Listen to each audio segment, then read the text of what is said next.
L.A. Movie by Philip Prowse.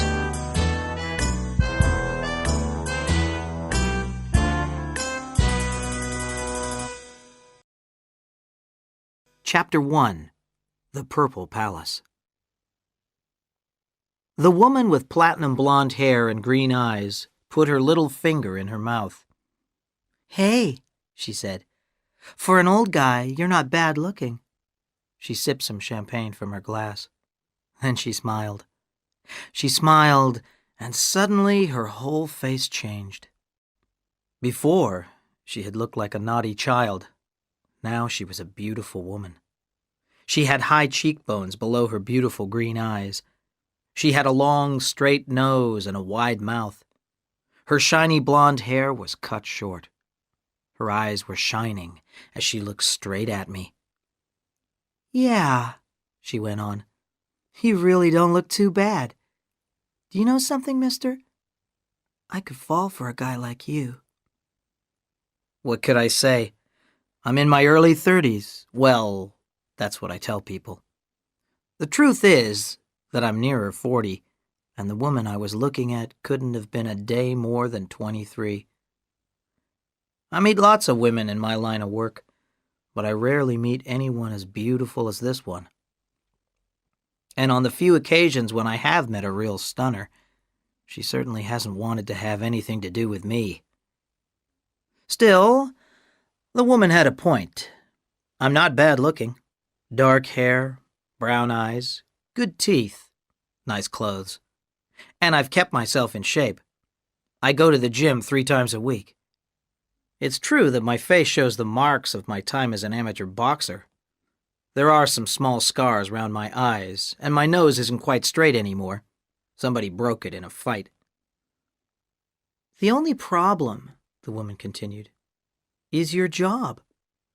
No one ever got rich by doing your job.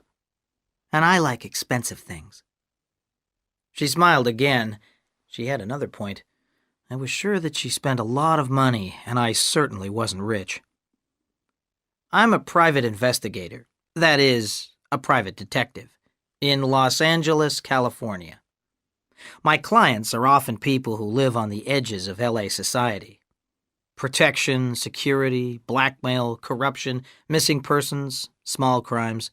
These are the things I deal with every day. Sometimes I even have a murder case. The only jobs I don't do are divorce cases and marriage problems. My life isn't easy, but there's usually enough money each month to pay the rent for my apartment and the rent for my office. But there isn't any place in my life for a woman who looks like $1 million and dresses as if she had $1 million. And the woman I was looking at now was obviously one of those. "Still, what the hell?" the blonde said. She put down her glass of champagne and took a step towards me. "Come on, Charlie. We're alone tonight. Kiss me." "Charlie? My name's not Charlie. It's Lenny. Lenny Samuel. Some people call me Len." Still, I wasn't gonna argue. I stood up and took a step towards the blonde. "Hey, fella, sit down," a man's voice shouted. The blonde smiled. I opened my arms. "Hey, fella, I told you to sit down," the man shouted again. I stared into the blonde's beautiful green eyes.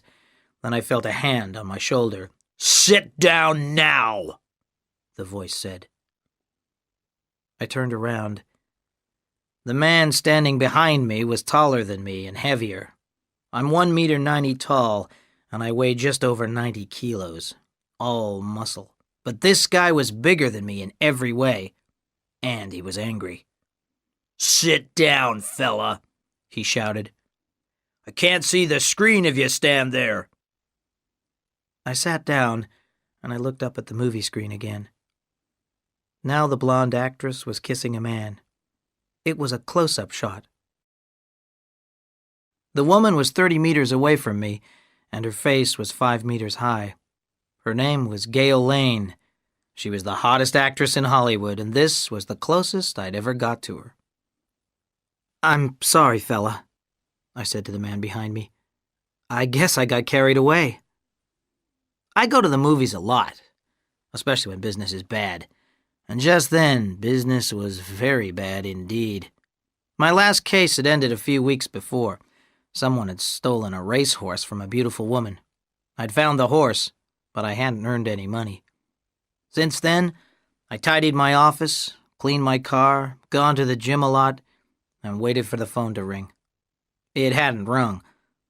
I didn't have any new clients, so most days I went to the movies. The movie ended and the lights came on. I got up and went to the men's washroom. There was a floor-to-ceiling mirror there, and I stood in front of it and looked at myself. It was true. I wasn't bad looking. I was wearing a black leather jacket, a bright checked shirt, and a pair of new black trousers. My brown Timberland boots completed the picture. I took out my dark glasses and put them on. "Cool," I said to the mirror, and I walked out of the movie theater. It was just before midnight. I decided that I didn't need the dark glasses. I walked round the corner to the parking lot, and I got into my old gray Chrysler. Then I drove slowly past the bars and clubs, trying to decide what to do. It was too early to go to bed, but it was too late to start calling friends to see if they wanted to go out. I was bored. I wanted something to happen. I was just passing the Purple Palace, one of LA's most expensive nightclubs, when something did happen. A shiny white open-top car suddenly pulled out from the sidewalk. I hit the brakes, and the Chrysler stopped. But the white car didn't stop. It hit the side of the Chrysler with a loud crash. I was okay. I got out of the car. The Chrysler was okay, too. They don't make cars like that anymore. But the white car wasn't okay, and neither was its driver. The front of the car was badly smashed, and oil was running out from under the engine. The driver was still sitting at the wheel, and there was some blood on his face. The driver of the white car was wearing a smart suit, and he had short, well-cut hair. He looked about 25, but his hair was steel gray. After a few moments, he opened the car door. He walked towards me with an angry face. "I'm going to make you pay for this," he said. He tried to grab my arm. His breath smelt of whiskey. Then he tried to hit me. He tried, but he didn't succeed. I used to be a boxer, and this man was drunk. I leant back, and the blow missed. I was about to knock the man to the ground when he suddenly closed his eyes and fell over. I hadn't touched him. I felt a hand on my shoulder. "That guy's a fool," a voice said. I turned around. It was a woman with platinum blonde hair and beautiful green eyes.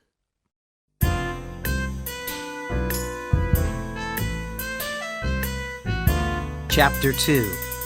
What do you want me to do? "That guy's a fool," Gail Lane repeated. "I'm sorry, mister." I opened my mouth to say something, but no words came out. I was standing in the middle of a busy street in downtown LA with the hottest actress in Hollywood. "Say something," Gail said. "Hey, well, what do you want me to do?" I managed to say. "Well, let's start by getting my car off the road," Gail said. "Your car?" I asked. "Yeah," she replied. "It's my car. He shouldn't have been driving it. He's had far too much to drink. The parking attendant brought the car around to the front of the club, and Mike took the keys. I argued with him, but he wouldn't let me drive." "Mike?" I asked. "Do you repeat everything someone says?" Gail asked sharply. "Mike Devine is his name. Have you ever heard of him?" I had. Mike Devine was the son of Joel Devine, who was a rich and successful movie producer. Mike had never done a day's work in his life, but he was never short of money. His father made sure of that. As a result, Mike Devine had got into lots of trouble. There were always stories about him in the newspapers. Stories about gambling debts, accidents, women, things like that. Now, Mike Devine lay in the street next to my Chrysler. Gail and I pushed the damaged white car to the sidewalk. A crowd of people was standing there staring at us. Then someone recognized Gail. Suddenly, people started to point at us and talk. Gail looked at me. She smiled and her face changed, just like it had in the movie. She touched my arm. "There is something else you can do for me," she said in a quiet, warm voice. "I can't stay here. People have seen me. I've got to get home. Will you help me, please?" "Sure," I said. "Let's go." I was delighted. I was excited. Perhaps Gail would invite me into her apartment. There would be soft lights and soft music. Anything might happen. She smiled at me again. "You're a nice guy," she said. We walked over to the Chrysler. Mike Devine's eyes were open now. There was blood on his smart suit. When he saw Gail, he stood up and held on to the side of my Chrysler. "Get into this guy's car before the police come, Mike," Gail said to the young man. She pulled Mike Devine by his jacket, opened the back door of the Chrysler, and pushed him in. "Oh," I muttered. "You'd like me to take him home, too?" "He lives at 9002 Hollywood Boulevard," Gail said sweetly. "Thank you for your help." "It's a pleasure," I replied. "Please, get in." I opened the front passenger door. Gail looked puzzled for a moment. Then she laughed. "No thanks," she said. "I'm taking a cab. Thank you again for your help." Her lips touched my cheek briefly, and then she was gone. She ran to the sidewalk where the doorman of the Purple Palace called a cab for her. I watched her go. Then I got into the Chrysler. There was a strange noise coming from the back seat. I turned round. Mike Devine was being sick. I opened the window and drove away. A few minutes later, Mike Devine was unconscious. 9002 Hollywood Boulevard was a tall, new building with windows of black glass. I stopped outside it and switched off the Chrysler's engine. A doorman came out of the building and walked up to the car. He was a short, heavy man with a small mustache. "Hey, you can't park here, mister," the doorman said. I pointed at the unconscious figure lying on the back seat. "Does he live here?" I asked. The doorman looked at Mike. Then he opened the back door of the car and stepped away as the smell reached him. "Yeah, he lives here," the doorman replied. "Apartment 501. "Help me to take him up to his apartment," I said. Together, the doorman and I carried Mike Devine into the hallway and across to the elevator. The doorman came up with us in the elevator and waited while I found some keys in Mike Devine's trouser pocket. I unlocked the apartment door. "Okay," the doorman said. "Are you a friend of Mr. Devine?" "Well, no," I replied. "But I'm a friend of a friend." "Why?" "We're very careful about who comes in and out of this building, but if you're a friend of Mr. Devine's friend, then I guess you can go in," the doorman replied. "But you'll have to give me your name." I gave him one of my business cards. "Huh, a private eye," the doorman muttered. "A private detective," I replied. "But you can keep an eye on my car." "Okay," the doorman replied and got back into the elevator. I opened the apartment door and pulled Mike Devine into a big living room. I knew at once that something was wrong. All the lights were on. Clothes and books were lying all over the floor. Paintings hung sideways on the walls. "Where's the bathroom?" I asked Mike. He muttered something and pointed to a door. I took him into the bathroom and turned on the shower. Full power, ice cold. Then I pushed him into the shower with his clothes on. He made a noise when the ice-cold water hit his face, but 5 minutes later, Mike could stand up on his own with his eyes open. I threw him a towel. "Get dried, then put some clean clothes on," I said. I'll wait for you in the living room." I closed the bathroom door and started to look around the apartment more carefully.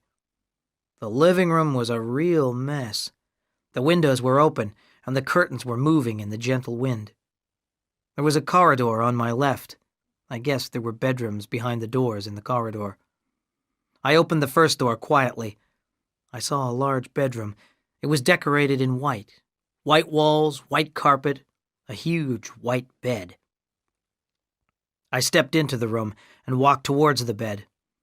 I don't know what I was looking for. Then I heard a noise behind me. Before I could turn round, something hit me on the back of the head. I guess I must have fallen heavily to the floor, but I was unconscious by then.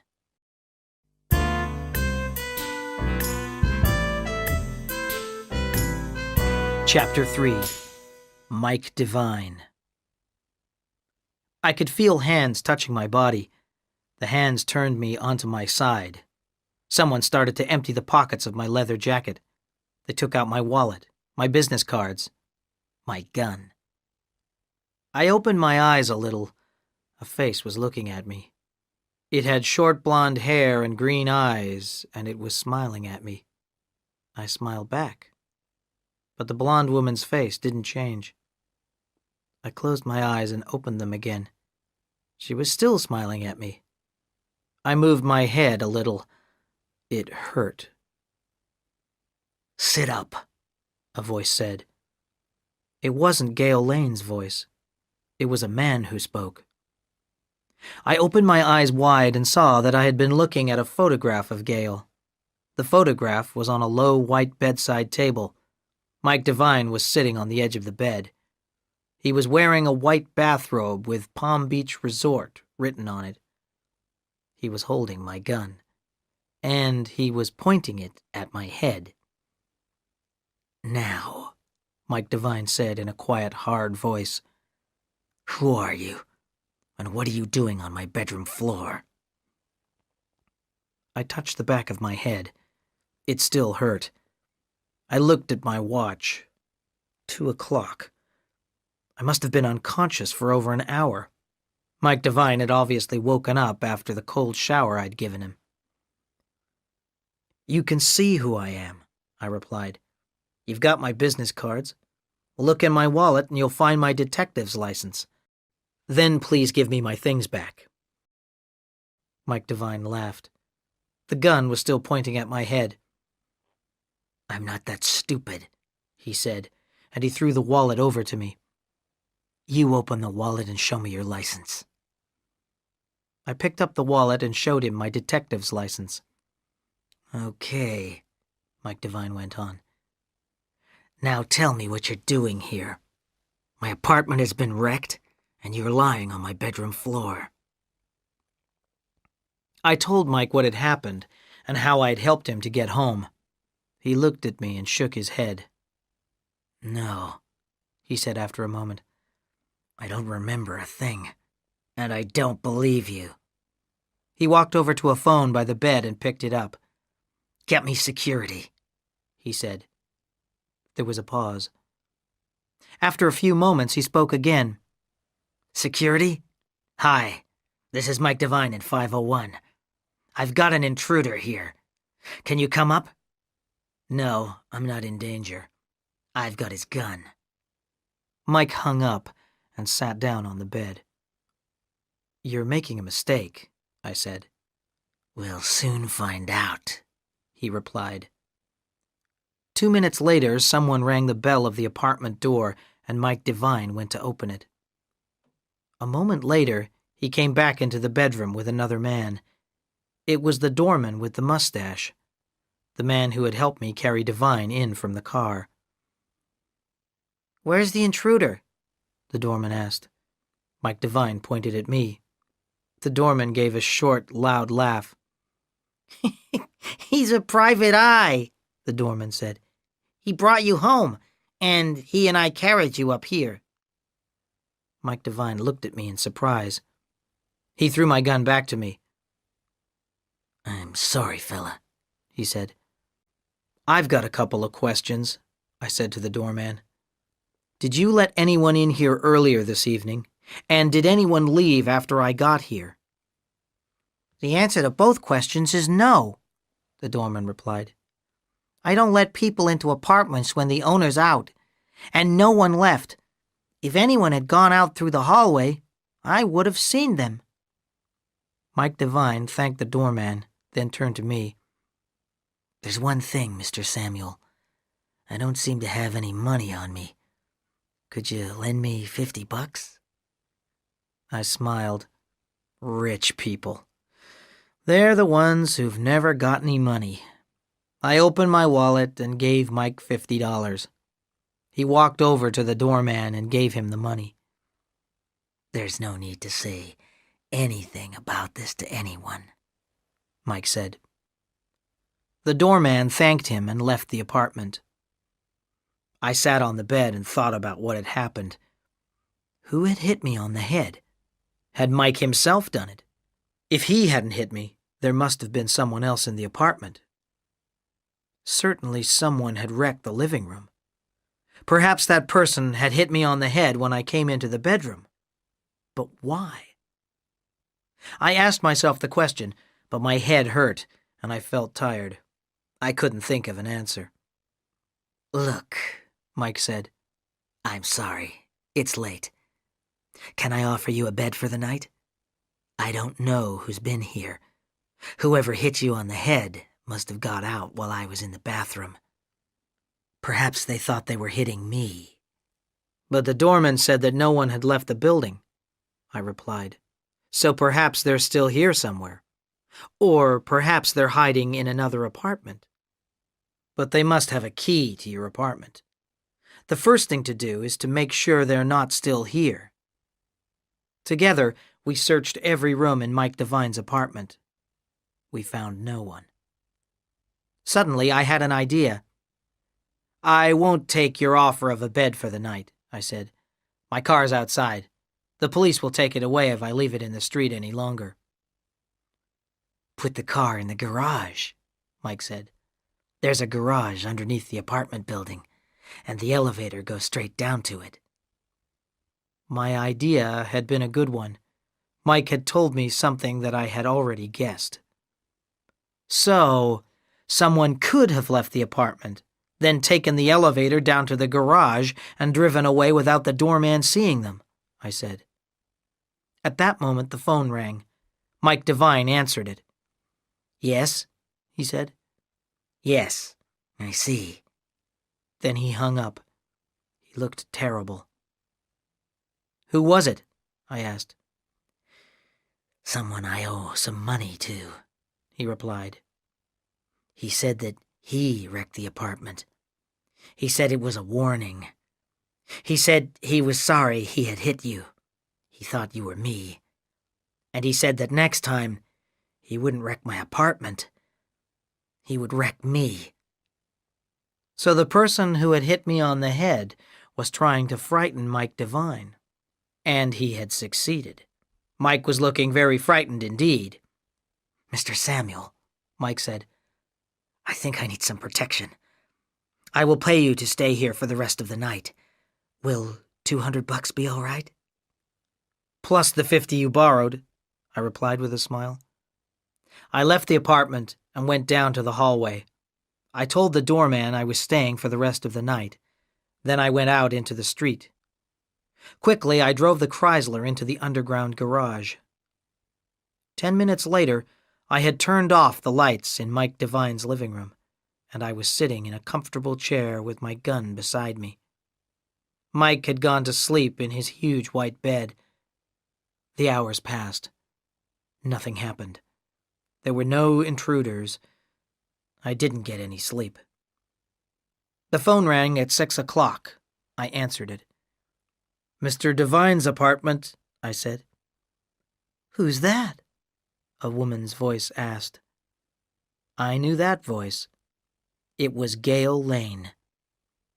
At that point, Mike Devine picked up a phone in his bedroom and began to speak. I hung up immediately, so I never knew what she said to him.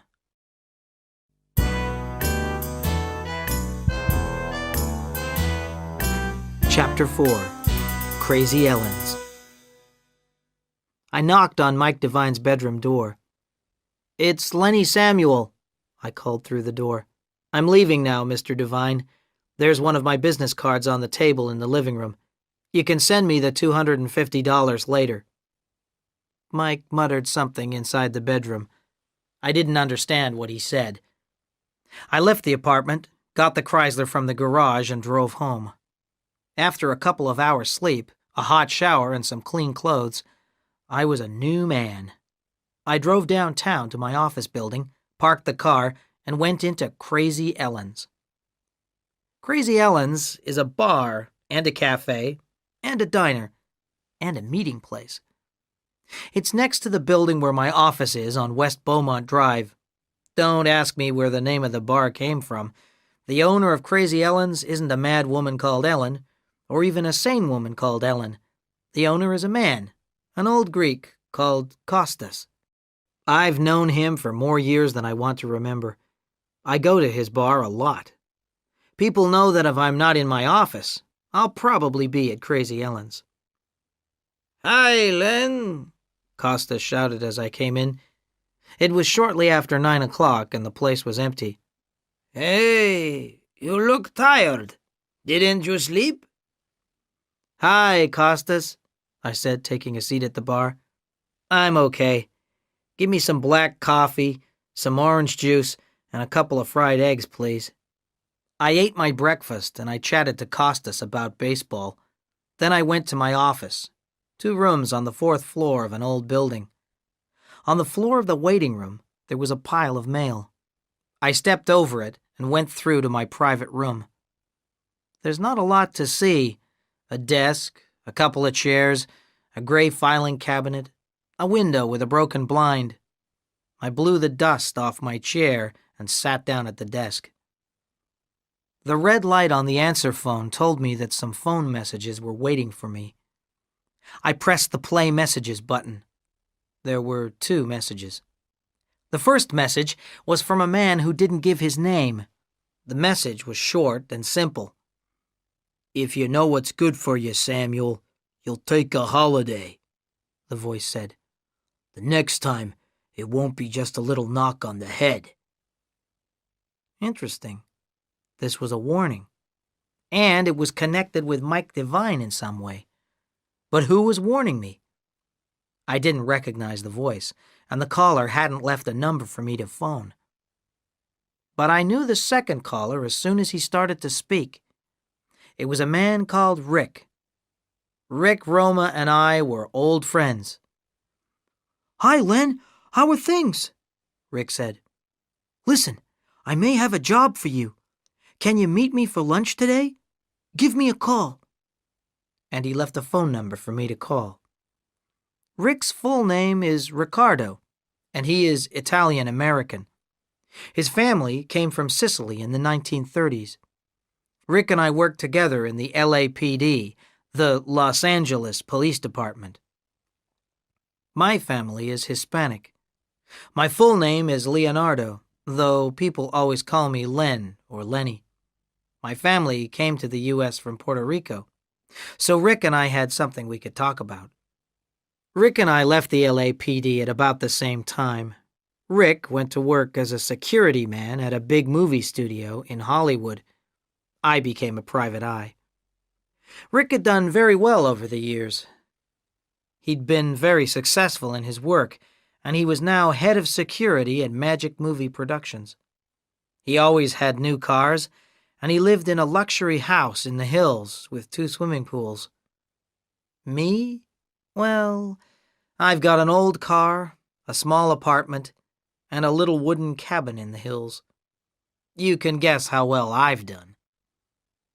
I called Rick, and we arranged to meet at Gate 4 of the Magic Movie Production Studios at 1 o'clock. I spent the rest of the morning at the gym in the basement of my office building. Then I had a quick shower and drove across town to the studios. Rick was standing outside Gate 4. Rick is tall and thin, with a high forehead and short black hair. He has deep brown eyes. When he looks at you, you think he's looking through you. I got out of my car, and Rick put his arm around my shoulder. Then he led me through the gate, showing his security pass to the guard. "You have to show a pass?" I laughed. "Sure, Len. The security's real tight here," Rick replied. We had lunch in the studio commissary, the movie studio's name for a restaurant, with 15 nuns, 20 Japanese warriors, 50 English peasants, several princesses, and a giant. "We're making a fantasy movie in Studio 12, Rick explained. "These are the extras. They walk on and off the set, but they don't have speaking parts. The stars and the other actors have their own private dining rooms. They don't eat at the commissary." "So what other movies are being made here at the moment?" I asked. I have always been fascinated by movie making since I was a child. I was really interested. Rick laughed. "We don't make very many movies here at the studios anymore. Most of the studio area is used for tourism. We get lots of tourist groups visiting Hollywood. They come in to see the old sets, the sets of movies we made in the past. But now, most of our movies are made on location, often in other countries. For example, many of the best people for special effects are in England, so we often work there. And we shoot scenes all over the world. Sometimes we do part of a movie here and then go on location for the rest of it." I was disappointed. I'd been hoping to see a movie being made. I told Rick this. He smiled. "I'll see what I can do," he said. "I'll try to arrange something after lunch. But before we eat, I want to ask you a question. Are you busy at the moment? Or would you like to do a job for us? Something a little unusual?" I didn't need time to think. "Yeah," I said. "I'm pretty busy, but I guess I could do something for you." Rick laughed. "You always were a bad liar." "This is what it's about." He took a photograph out of his pocket and passed it over to me. "Do you recognize her?" Gail Lane was smiling at me from the photograph. "Yes," I replied. "I spoke to her this morning."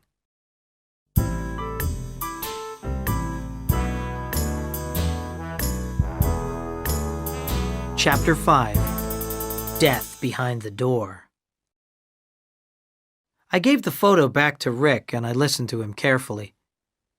"You obviously know who she is," he began.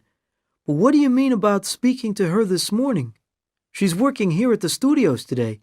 She was on the set at 7 o'clock. "Don't worry about it," I replied. "I meant that I dreamt about her. I was speaking to her in my dreams." "Yeah, so were a few million other men," Rick said with a laugh. "But this is serious, Len. Gail Lane is the hottest actress in Hollywood this year. The studio has invested a lot of money in her. She's a big star in the U.S. already, and she'll soon become a world star. That's why the things that have happened have worried the studio bosses so much." "What has happened, Rick?" I interrupted. "Tell me. You're being very mysterious." "Well, Len, I'll tell you." Rick spoke quietly now, although the nuns at the next table certainly weren't listening to us. "This is very secret. Only one other person knows about it. You must promise not to tell anyone about what I'm gonna tell you." "If it's secret, why are you talking to me about it?" I asked. "Why aren't you telling your own studio security staff?" "Because no one else in Magic Movie Productions must find out about this," Rick replied. "Those are the orders of Homer Frank, the studio's chief executive." "Gail Lane is working on a movie here at the moment," Rick went on. "It's an international thriller, and the budget is huge. We're spending hundreds of millions of dollars on this movie, so that makes Gail very valuable, and someone has been sending death threats." "Rick, do you mean that Gail Lane has been getting letters from someone who's threatening to kill her?" I asked. "Not exactly," Rick replied with a shake of the head. Then he paused while the waitress came to take our orders. I ordered tuna with a green salad, and Rick ordered pasta. The threats were sent by email directly to Homer Frank, Rick continued. Gail doesn't know about them. She hasn't been told. Mr. Frank is afraid that she'll get scared. I can understand that, I said. I'd get scared if someone said they were going to kill me. What exactly did these messages say? There were 3 messages, all sent during the last 3 days, Rick answered in a low voice. They said, death behind the door will be the death of Gail Lane. Stop the movie, or we'll stop her. All the messages were the same. I was puzzled. Sorry, Rick, I said. I heard the words, but I didn't understand them. Rick sighed. Okay, I'll try again. Gail Lane is making a movie for Magic Movie Productions called Death Behind the Door. The message says that unless we stop making the movie, Gail will be killed. Our food arrived and we stopped talking for a few minutes. The tuna was great. It was juicy with a lime and sweet pepper sauce.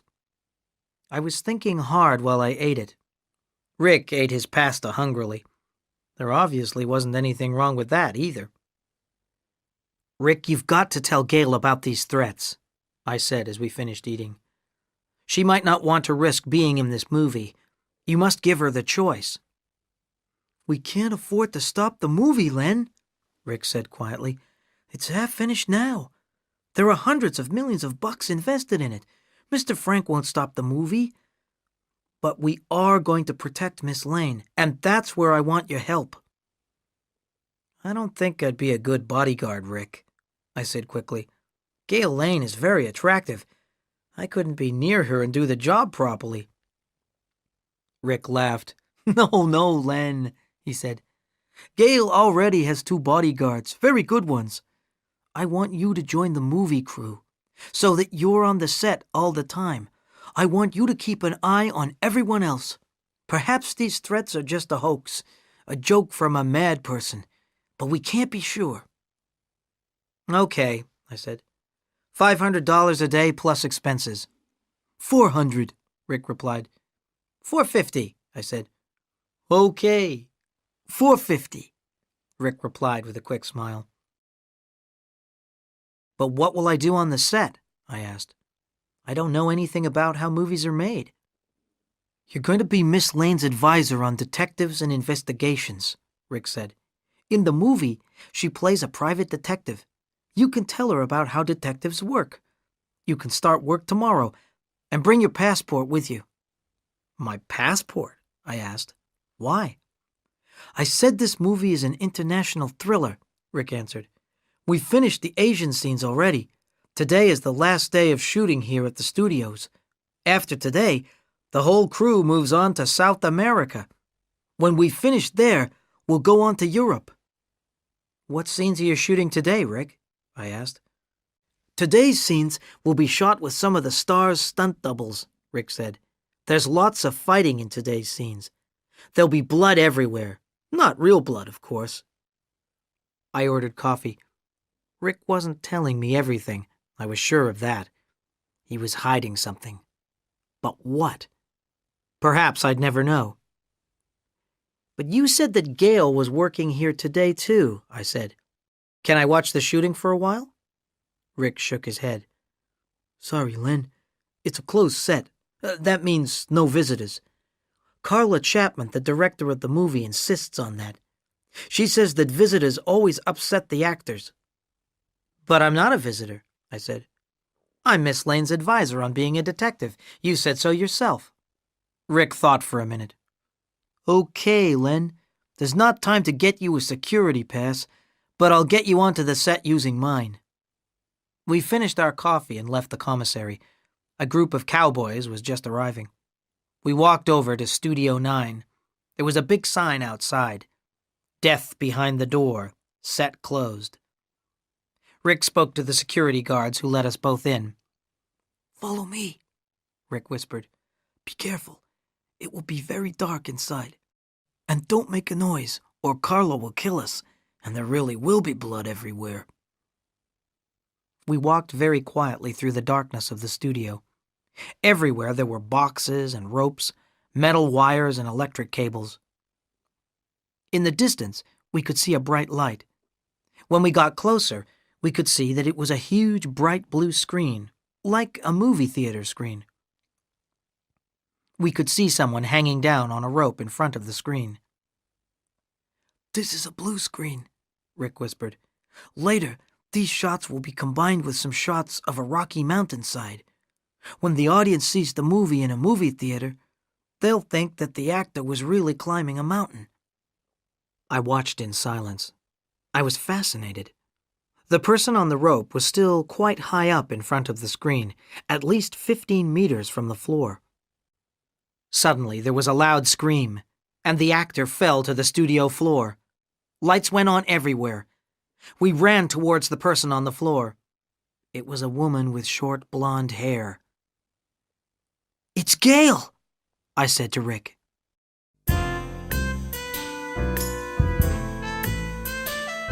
Chapter 6.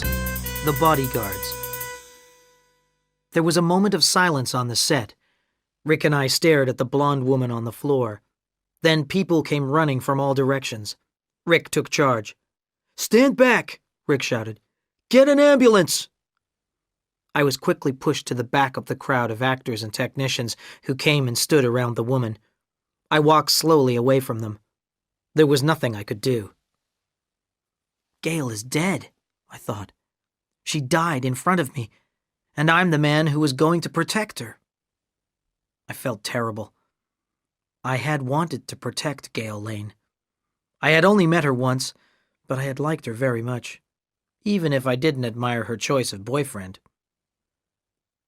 Sadly, I walked towards some other sets which were not in use that day. After a minute, I came to one which was like the inside of a Japanese home. It looked like a real room, but there was no ceiling, and there were only 3 walls. There were several doors which didn't open. There was nowhere to go. And I had nowhere to go now. Because of Gail's death, my job had finished before it had really started.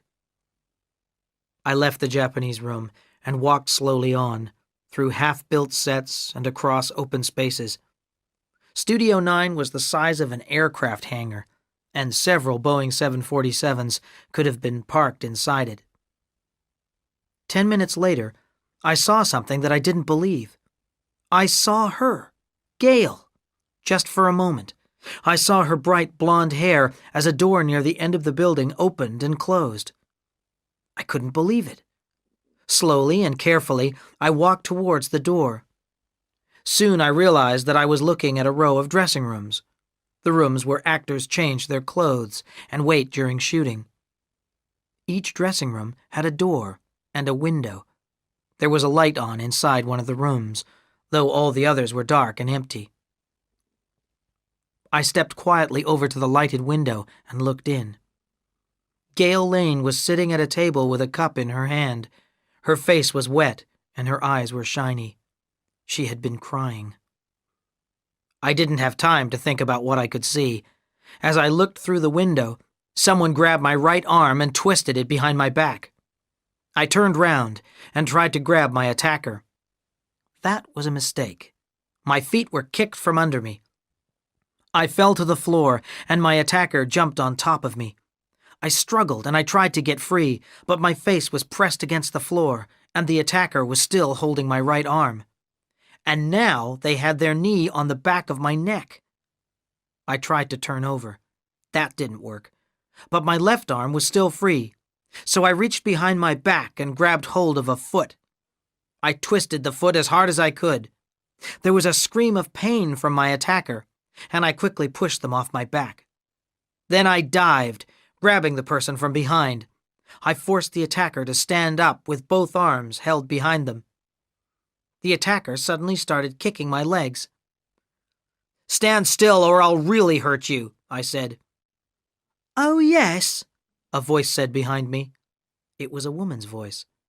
Then 2 fists hit me, low down on my back. The pain was terrible.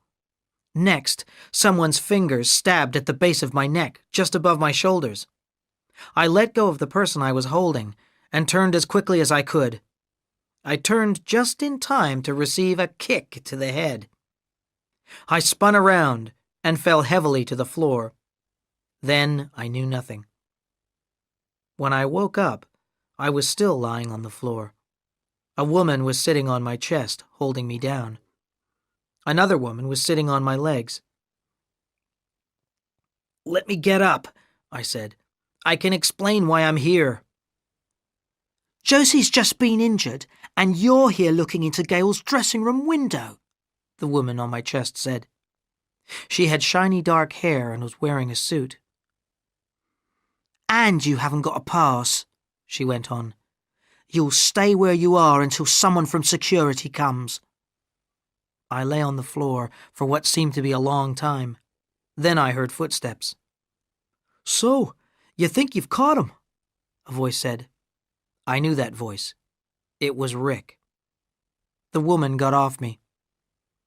"There he is," said the dark-haired woman. "Take him away." I looked up at Rick. "Sorry, Rick," I said.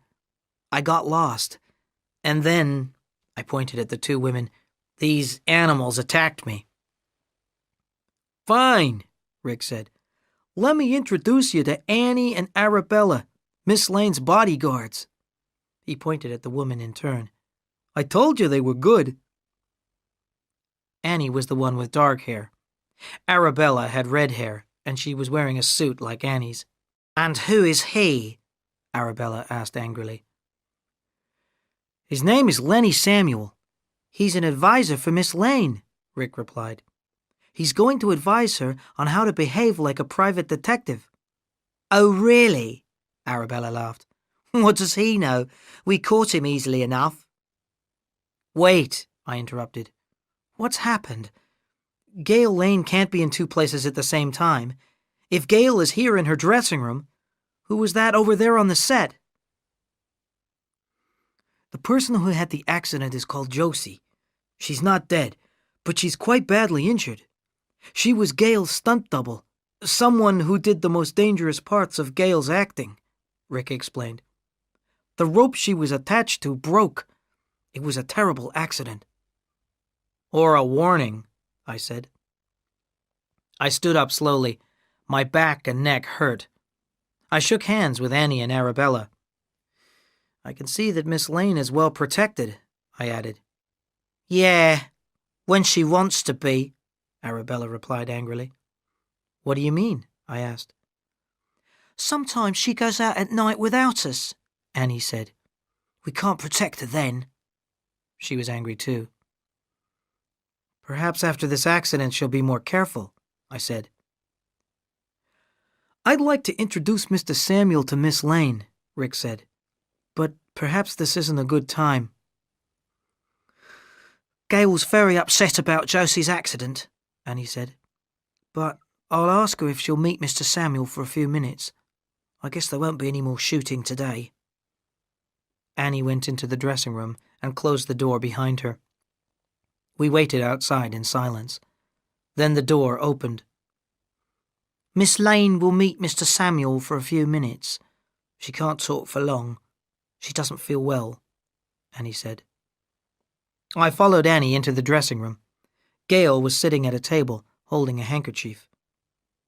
She looked up, and those green eyes were full of worry. She held out her hand. "I'm pleased to meet you," she said in a low voice. "I'm sorry. I'm very upset. Josie was a friend as well as my double." "Mr. Samuel will be advising you on how private detectives behave," Rick explained. Arabella laughed quietly. Gail looked at me more closely. I could feel her beautiful eyes staring at me. "Haven't we met before?" she asked. I thought for a moment. Arabella and Annie got angry when Gail went out without them. When she went out with Mike Devine, for example. "No, Miss Lane," I replied.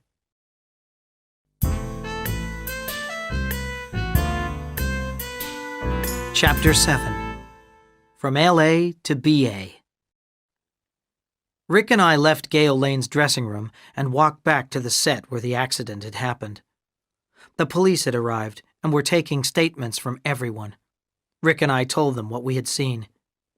The area around the huge screen was closed off with yellow tape, and a number of detectives were carefully searching the floor there. A gray-haired lieutenant from the LAPD, a man called Dickinson, had taken charge.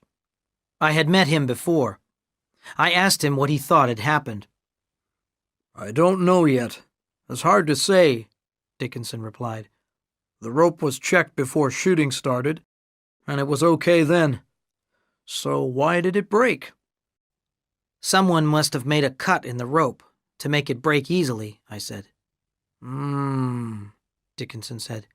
"You might be right. If you have any other ideas, call me. You know where to find me." Rick had to stay in the studio while the police detectives were making their investigation. I waited with him. I'm used to waiting and watching, and there was plenty to watch on the movie set. 2 hours later, the police had gone, and Rick and I were sitting in his smart office. "We'll have to shoot here for an extra day because of Josie's accident," Rick told me. "Then the whole crew is moving to Argentina, to Buenos Aires. I want you to come along." Rick was interrupted by one of his phones ringing. He answered it. "Yes, I see," he said. "I will. Yes, sir. I will. I've got a new man here now." He put the phone down. "That was Mr. Frank. He's had another email. The message said, 'This time we got the double. Next time it will be the star.' Mr. Frank is very worried." "So it wasn't an accident," I said softly. "And you told me it was a closed set with no visitors allowed, so the person who cut the rope was probably someone working on the movie." Rick nodded. "Yes, or someone who had hidden in the studio before shooting started. We just don't know," he said. "That's why I want you to join us in Buenos Aires. I want you on the set all the time. Gail has Arabella and Annie with her whenever she isn't acting, but I want you to watch out for anything suspicious." "How many people are there in the movie crew?" I asked. "There'll be 205 of us flying to Buenos Aires," Rick replied, "and probably about 200 Argentines will join us in BA. You need a lot of people to make a movie." "And you want me to keep an eye on all of them?" I exclaimed. Rick smiled. "I'm sure you'll find out who's been threatening Gail," he said. "I know you, Len. You're always in trouble. Just stay with the crew and the trouble will find you." 2 days later, I was flying at 10,000 meters over Brazil on my way to Buenos Aires. I sat back in the comfortable seat of the Aerolíneas Argentinas Boeing 747, and I thought about what had happened during the past few days. What was the relationship between Gail and Mike Devine? Why did someone want to stop the shooting of Death Behind the Door? Why was someone threatening to kill Gail? Who had injured Josie, Gail's double? And was he, or she, on the plane with us? There were plenty of questions, but no answers. I looked at Rick asleep in the next seat. There was certainly something he hadn't told me. I thought about Gail sitting in the first-class section at the front of the plane. I thought about the worry I had seen in her eyes at the studio. Then I thought about Carla Chapman. She was also in the first-class section. I had met her briefly at the airport before we got onto the plane. Carla was one of Hollywood's best-known movie directors, a powerful and very hard-working person. She was a strong, proud 45-year-old with shoulder-length black hair and gold-framed glasses. At the airport, she had shaken my hand firmly, and she had said it was nice to meet me. Then she had told me to keep out of the way during shooting. After that, she had wrapped her long black coat around her and walked away. I hadn't yet seen Brent Foster, Gail's co-star in the movie. He was being flown to Argentina in his own private jet. I hadn't met him, but I felt that I knew him because I had seen so many of his movies.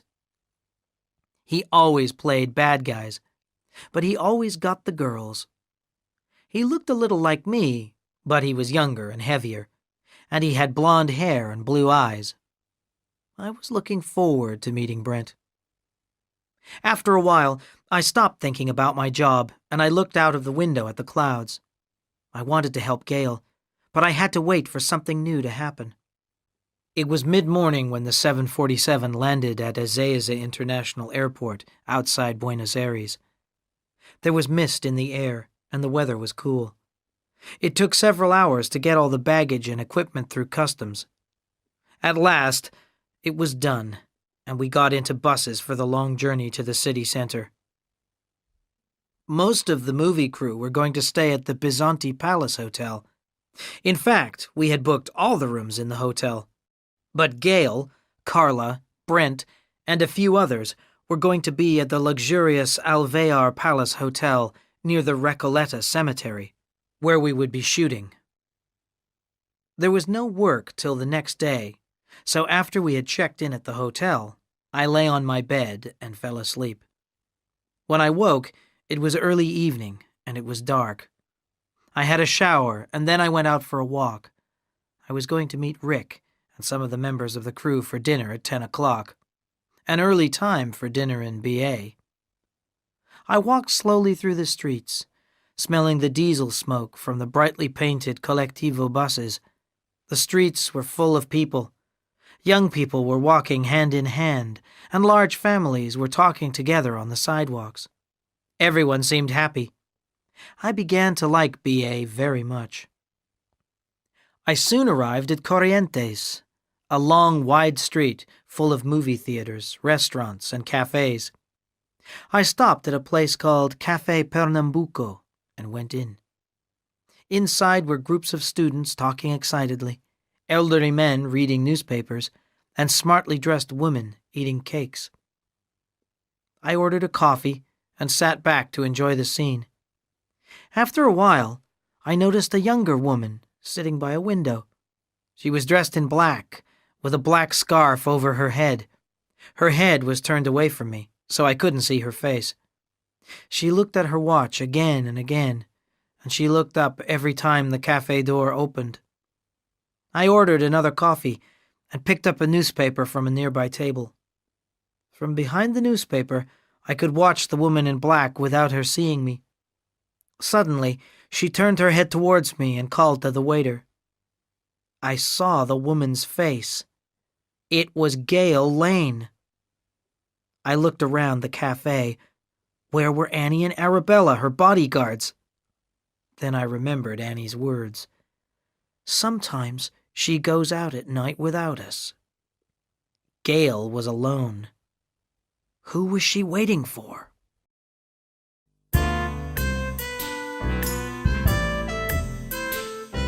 Chapter 8. Café Pernambuco. Gail spoke to the waiter. He smiled, and a few moments later he returned with a cup of hot chocolate and a glass of water. I watched Gail for half an hour, drinking my coffee slowly. Nobody joined her. I asked the waiter for some orange juice.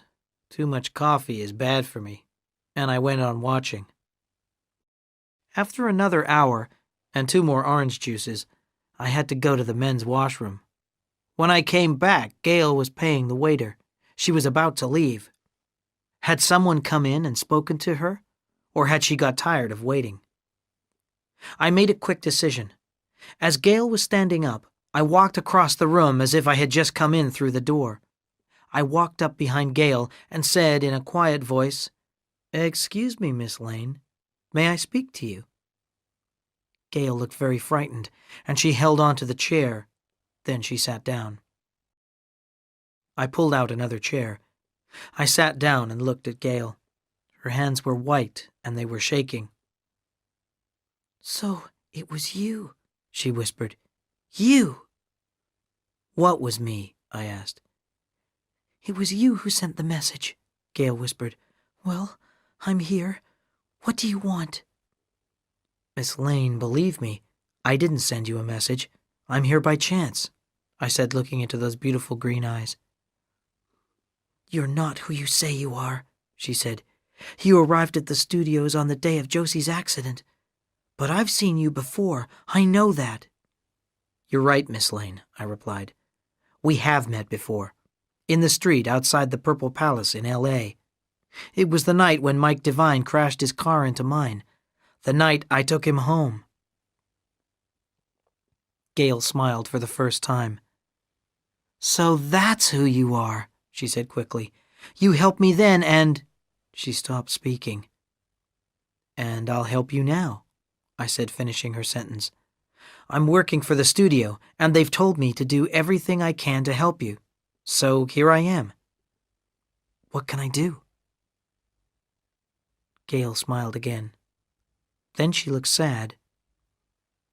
"There's nothing you can do. There's nothing anyone can do." "Tell me your problem," I said. "What about the message you mentioned?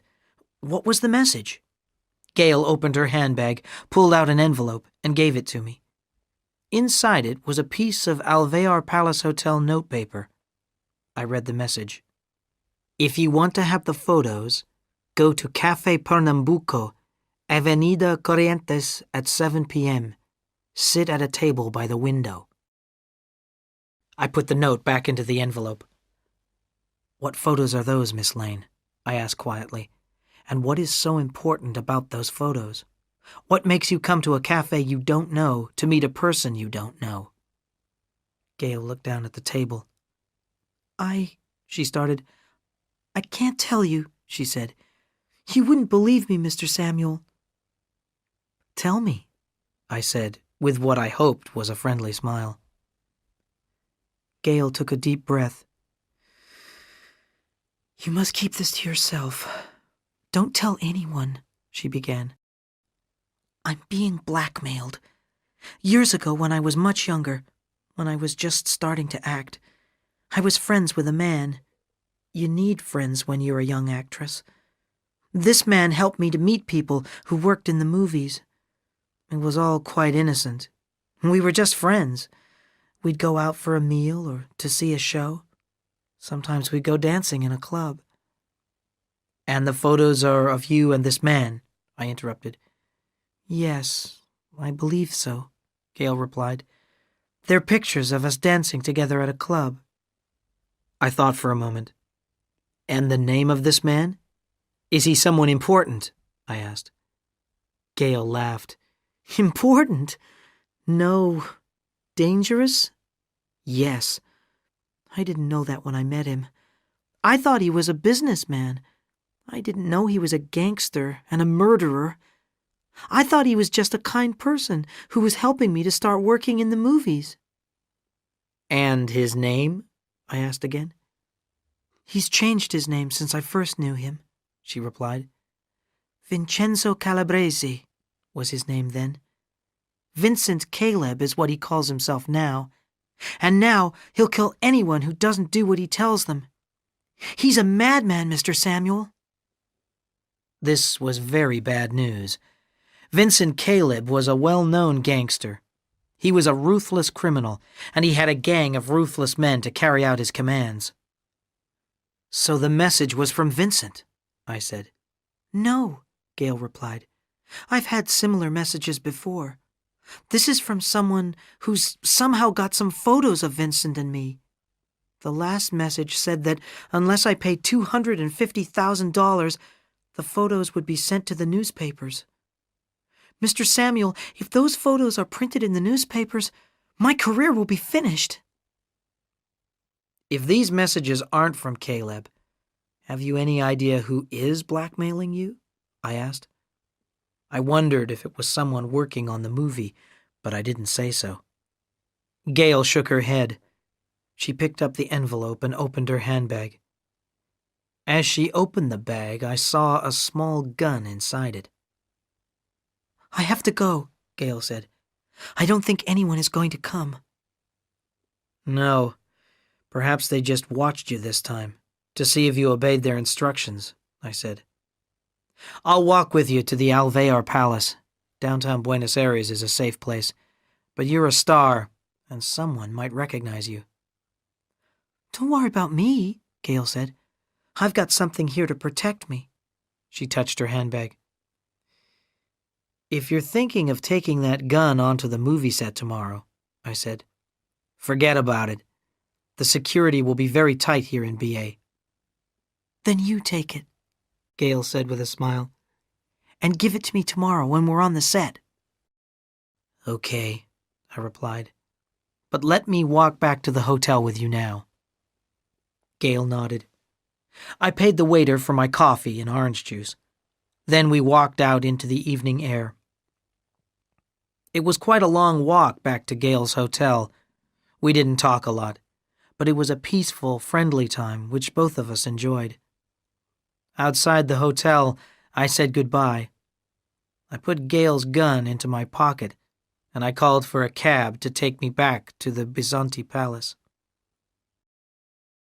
As the cab drove through the busy streets, I was a happy man.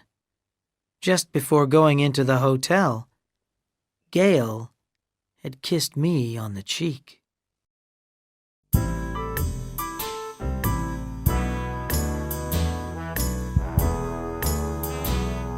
Chapter 9. Recoleta. We start shooting tomorrow at 9 at the Recoleta Cemetery, Rick said to me quietly during dinner. I've hired a very good Argentine security company to search everyone who's working on location. I want you to stand with the security guys at the cemetery entrance, Len. You'll soon be able to recognize everyone. So the next morning at 7:30, I was standing at the entrance to the Recoleta Cemetery on Calle Junin, opposite Plaza Alvear. The Recoleta district is one of the richest and smartest in Buenos Aires, and the richest people in BA are buried in the graves in the cemetery. We were going to shoot a scene in the cemetery, a scene in which Gail, as a private detective, had a meeting with an international criminal, Brent. That morning, Calle Junin was closed to traffic. Trucks full of movie equipment, buses for the extras, mobile dressing rooms for the stars, and catering trucks were all parked in the Calle Junin. Electric cables joined the lights and the other equipment to powerful generators outside the cemetery. Standing next to me was a man called José Luis from the Argentine Security Company. His men and women were searching everyone as they arrived.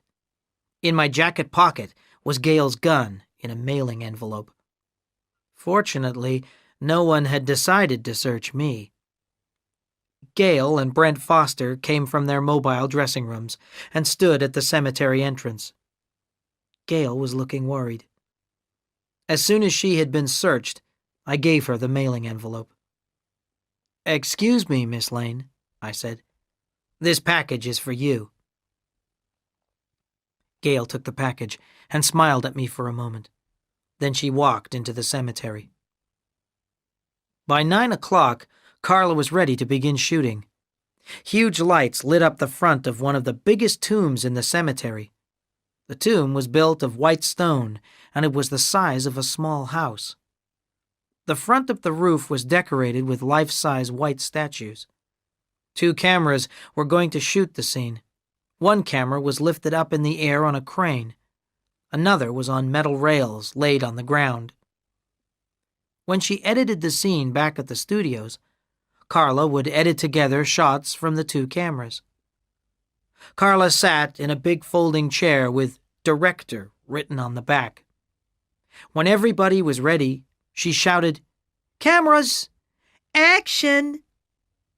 Brent Foster, wearing a white raincoat, walked along a path towards the camera on rails.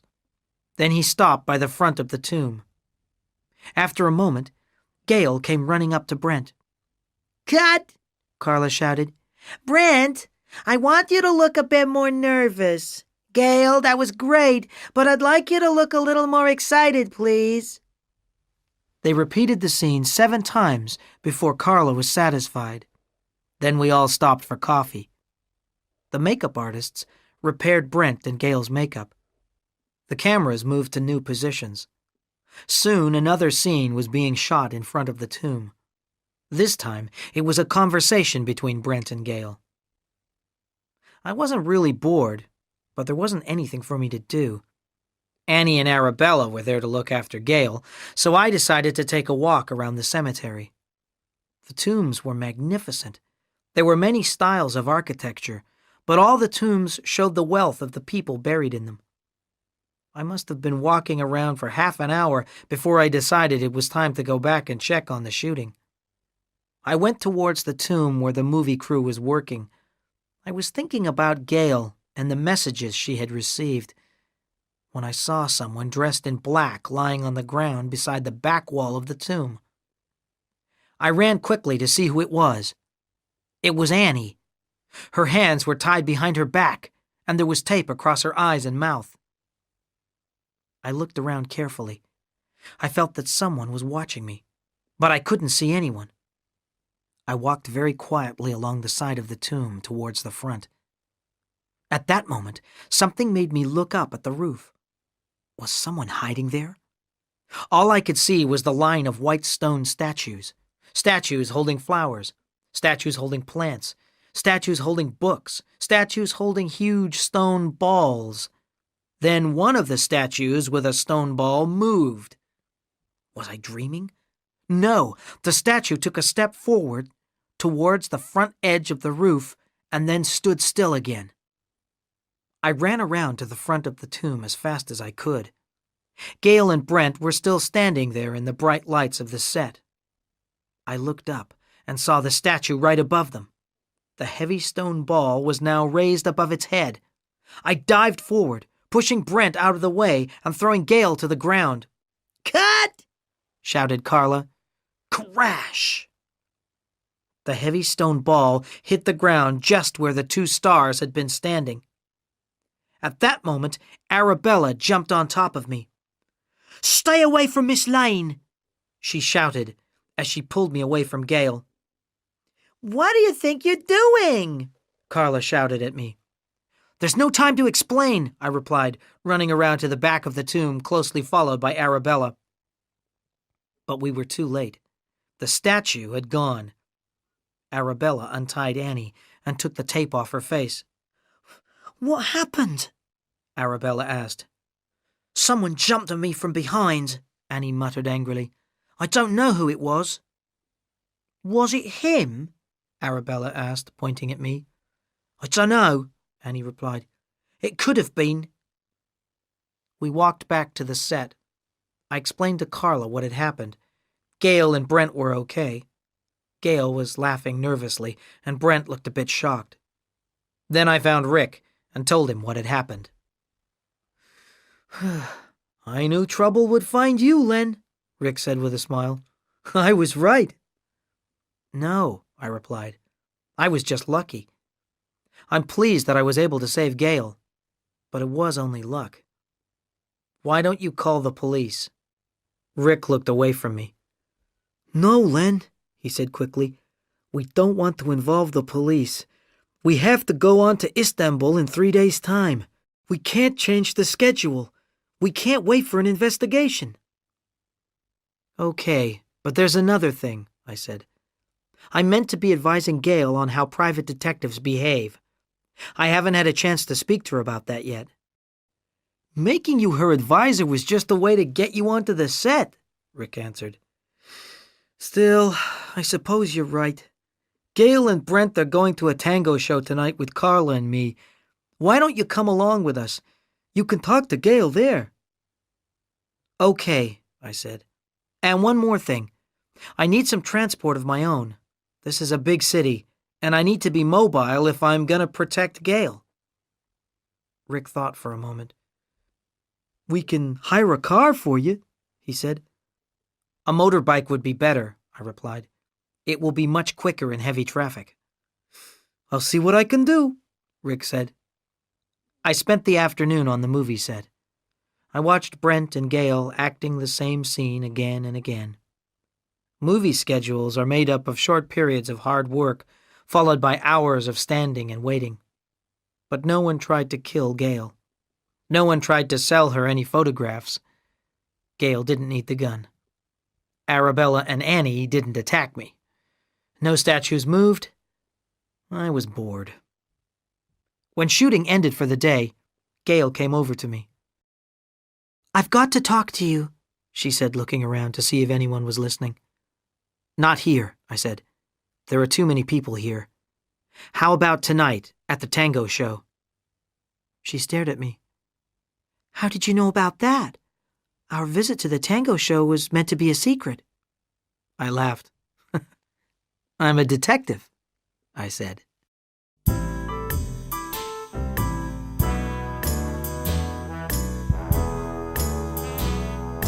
Chapter 10. Tango. Just before 10 o'clock that night, I was sitting on a shiny Harley-Davidson motorbike parked by the sidewalk opposite the Alvear Palace Hotel. Rick had hired this stunning machine for me to use while we were in BA. To match the Harley-Davidson, I was wearing a black suit with a blue tie and a white silk scarf and a blue crash helmet. I watched the doors of the hotel carefully. At 10 o'clock, Carla and Brent came out. A few moments later, they were followed by Gail, who was wearing a long green dress. The three of them stood together on the sidewalk. Suddenly, a black limousine stopped beside them, and I saw Rick in the front of the car, next to the driver. Carla, Brent, and Gail got into the back of the limo, which drove off down Avenida Alvear. I waited until it was 100 meters ahead of me. Then I moved the Harley-Davidson out into the traffic behind it. After a short time, the limo turned onto the wide street called Avenida 9 de Julio, driving towards the La Boca district. I followed, but I stayed 100 meters behind it. From that position, I soon noticed a red Ford, which was driving about 60 meters behind the limo. It's just a coincidence, I thought. But when we left the Avenida 9 de Julio and started to travel through much smaller streets, the red Ford stayed in the same position. By the time we reached the narrow alleys of the La Boca district, it was obvious that the Ford was either following the limo or that the people in it were going to the same tango show. The limo stopped in a dark street, outside what looked like a large private house. The 4 passengers got out of the car and went into the house. The limo drove away. I slowed down and watched the red Ford. It parked 50 meters away from the large house, and 2 young men got out. They were wearing smart suits, and they had short hair. They walked quickly along the street and went into the house. I locked the motorbike and walked up to the red Ford. There was a copy of the Buenos Aires Herald on the back seat. That's interesting, I thought. An English-language newspaper. Perhaps the men are just tourists. I went into the house. A waiter led me into a restaurant with long tables and a stage at one end. I joined Rick, Carla, and the movie stars at one of the tables. For a couple of hours we ate. It was an excellent meal. And then, at midnight, the dancing started. The show was great. It was loud, exciting, and very lively, but there was something sad about the music. After an hour, I had discovered that at an Argentine tango show, you only watch the performance. You don't have to dance yourself. I was pleased about that. But I was sitting next to Gail, who wasn't pleased about it. "I want to dance too," she said. "You can't," I replied. "These are professional dancers who have spent their lives dancing the tango. They don't want an American amateur joining in." "I'll show you," Gail said, standing up quickly. A dance was just finishing, and before I could stop her, Gail had jumped up onto the stage. I called one of the male dancers over to our table, and I spoke to him briefly in Spanish. He nodded and smiled. Then he went back to the stage, and when the music began again, he started to dance with Gail. She was fantastic. Gail danced the tango as if she had been born in Buenos Aires. We watched her in great surprise. So did the 2 young men in suits who were sitting at another table. At the end of the dance, the other dancers applauded Gail while she walked back to our table. When she sat down, her face was bright with excitement. "I'm an American amateur, am I, mister?" she said. "And what did you say to that dancer?" I thought for a moment. Then I told a lie. I wanted Gail to be happy. "I said that you were a famous American dancer," I replied. "I said that he would enjoy dancing with you." In fact, I told him that Gail couldn't dance the tango, but that it was her birthday and she wanted to celebrate. Soon Brent, Carla, and Rick went to the bar. Gail and I were alone. "You said you wanted to talk to me, Gail," I said quietly. "I suppose I should thank you for saving my life at the cemetery," Gail said. "Everything happened so quickly this morning. If you hadn't been there, that stone ball would have killed me." I nodded. "Perhaps." "You were very brave," I said. "Have you had any more messages?" Gail shook her head. "No," she said. "Do you think that the person who has the photos is trying to kill me?" "I don't know," I replied. "But I don't think so. Whoever has the photos, he wants you alive so that you can pay for them. But whoever dropped the stone, he wanted you dead." Gail opened her handbag. "Here's the gun," she said, giving me the package. "Will you bring it onto the set for me again tomorrow? I feel much safer with it." "Okay," I said, and I quickly put the envelope in my pocket as I saw Brent, Carla, and Rick returning to our table. Are you having fun? Rick asked. "Sure," I answered. "We're just talking about being a private eye." "I don't believe you're a detective at all," Gail said with a sudden smile. "Prove it." "Right," I said. "Do you see that table in the corner by the door?" "The table with 2 men in dark suits sitting at it," Gail replied. "Yes, that's it," I said. "Those 2 men followed you here. I'm going outside now. When I've gone, you go over to their table and ask them why they were following you. I think that will make them leave, and then I'll follow them. I'll find out who they are." "Okay," Gail said. "Let's try it." I left the tango show, and I went and sat on the Harley-Davidson. I put the gun into one of the motorbike's big carriers. My guess was right. 2 minutes later, the men in suits came hurrying out of the house and got into the red Ford. The engine started at once, and they drove off as fast as they could along the narrow streets. I followed them carefully. Soon we were out on the straight, wide Avenida Nueve de Julio again, and I had to stay closer to the Ford so that I didn't lose it in the traffic. The Ford increased its speed, and so did I. They've seen me, I thought. Soon we were both traveling at over 120 kilometers per hour. It was nearly 2 o'clock, but there was still a lot of traffic on the streets. The red Ford moved easily between the slower cars. The driver was very clever. He was very clever, but it was easy for me to follow the Ford on the big motorbike. I got behind the Ford for a moment, but it accelerated again. It went through a red traffic light, and I followed it. So did a police car. A few moments later, I heard the sound of the police car's siren behind me. Then I saw the flashing light as the police car came alongside me. A policeman in the front of the car shouted at me to stop. So I slowed down and stopped. The red Ford drove on at high speed down the wide avenue. "¿Qué pasa?" a tall policeman asked me as we stood by the side of the road. He told me to get off the motorbike and get into the back of the police car. There was another policeman in the car.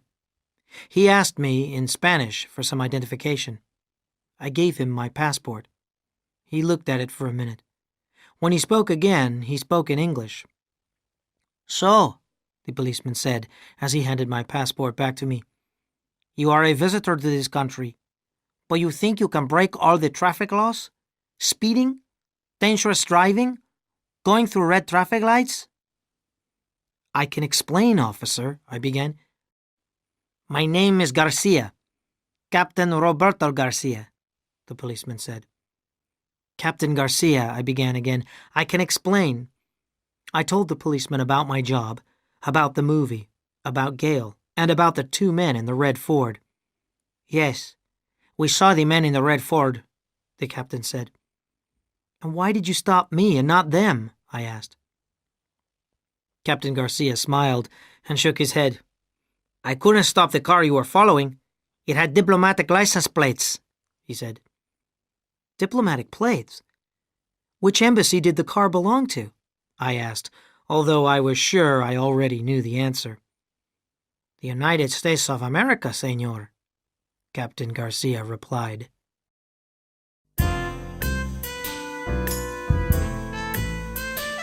Chapter 11. Misunderstandings and Messages. I sat in the back of the police car on the Avenida 9 de Julio and waited for Captain Garcia to charge me. I waited for him to charge me with speeding, dangerous driving, and going through red traffic lights. But he didn't charge me. Instead, he took out a notebook and wrote something in it. Then he tore out the page he'd written on. "I believe your story," the captain said, "but you must obey our traffic laws.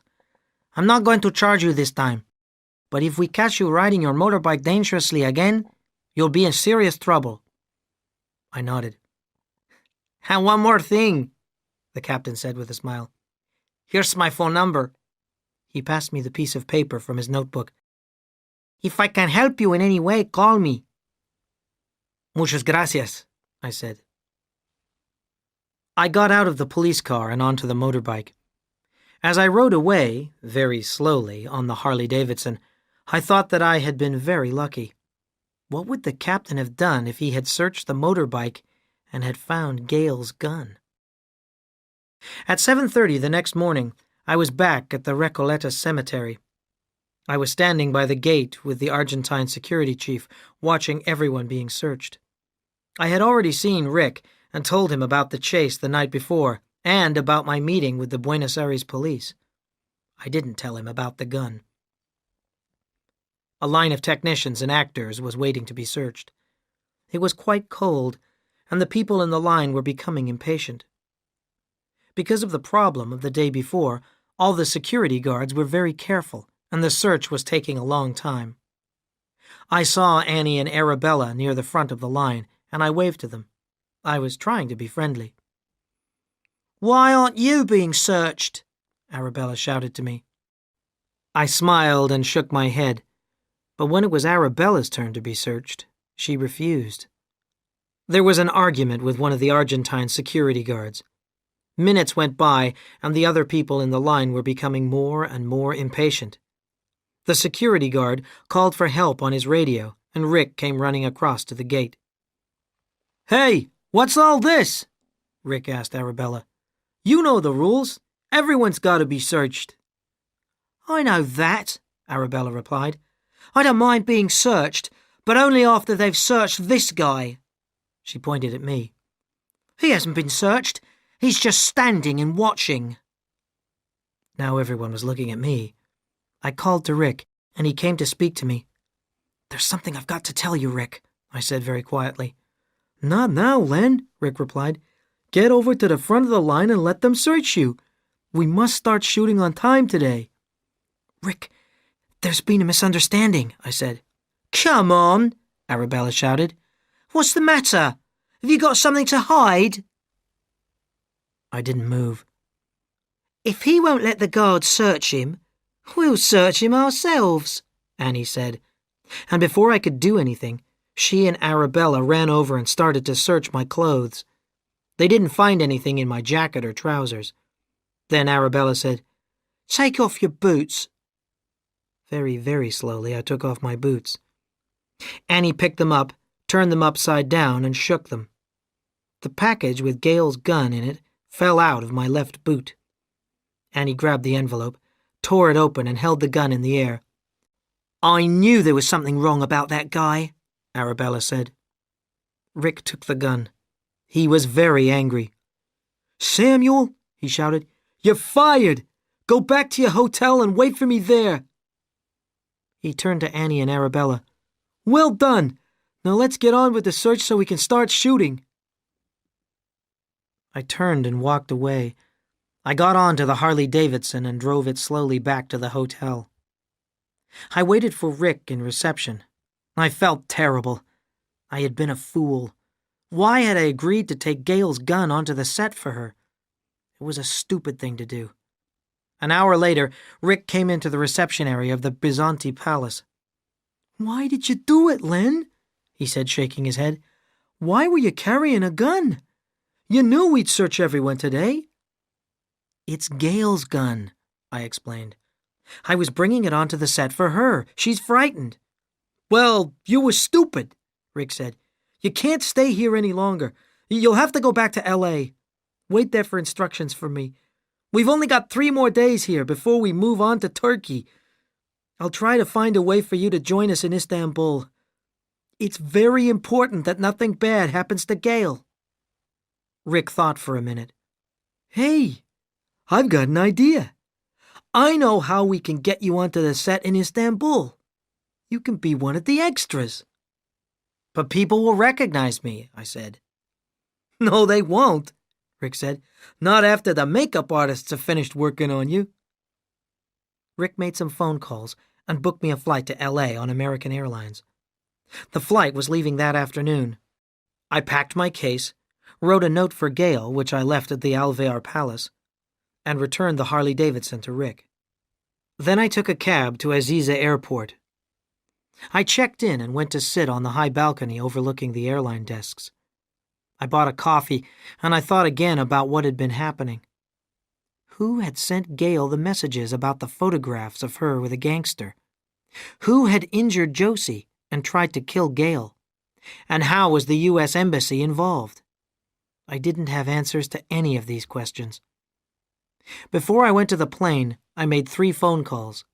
One was to Captain Garcia. I explained that I had to leave Argentina, but I didn't explain why. I told him I was worried about Gail.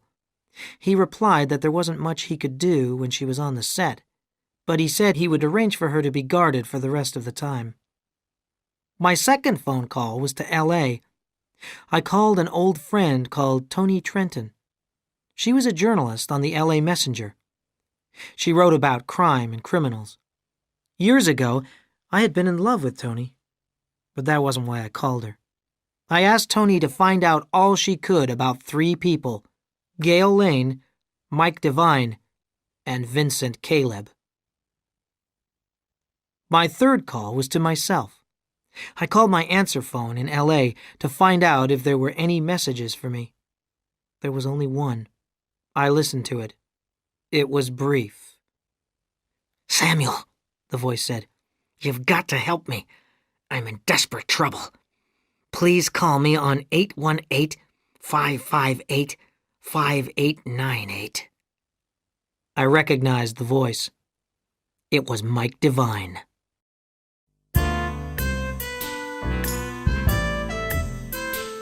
Chapter 12. Lunch and Information. When I got back to L.A., it was late evening. I was very tired. I went straight to my apartment and I went to bed. The next morning I was up early and went for a run in the park. I was still tired, but I felt better after a shower and a good breakfast. I got into the Chrysler and drove downtown to my office. I stopped at Crazy Ellen's for a coffee and a chat with Costas. "Have you been away, Len?" Costas asked. I told him where I'd been. Some people have been looking for you," Costas said. "They said they knew you often came in here." I drank my coffee slowly. It's nice to be popular, I thought. Can you remember what these people looked like? I asked. Costas has a very good memory. He is proud of it. "Well," he said, wiping the bar with a cloth, "the first visit was yesterday morning. 2 heavies came in here. They were real big guys in their 20s, with mean faces. Real tough guys. They weren't police. I think they were carrying guns. They said they wanted to see you about a bet." That's strange, I thought.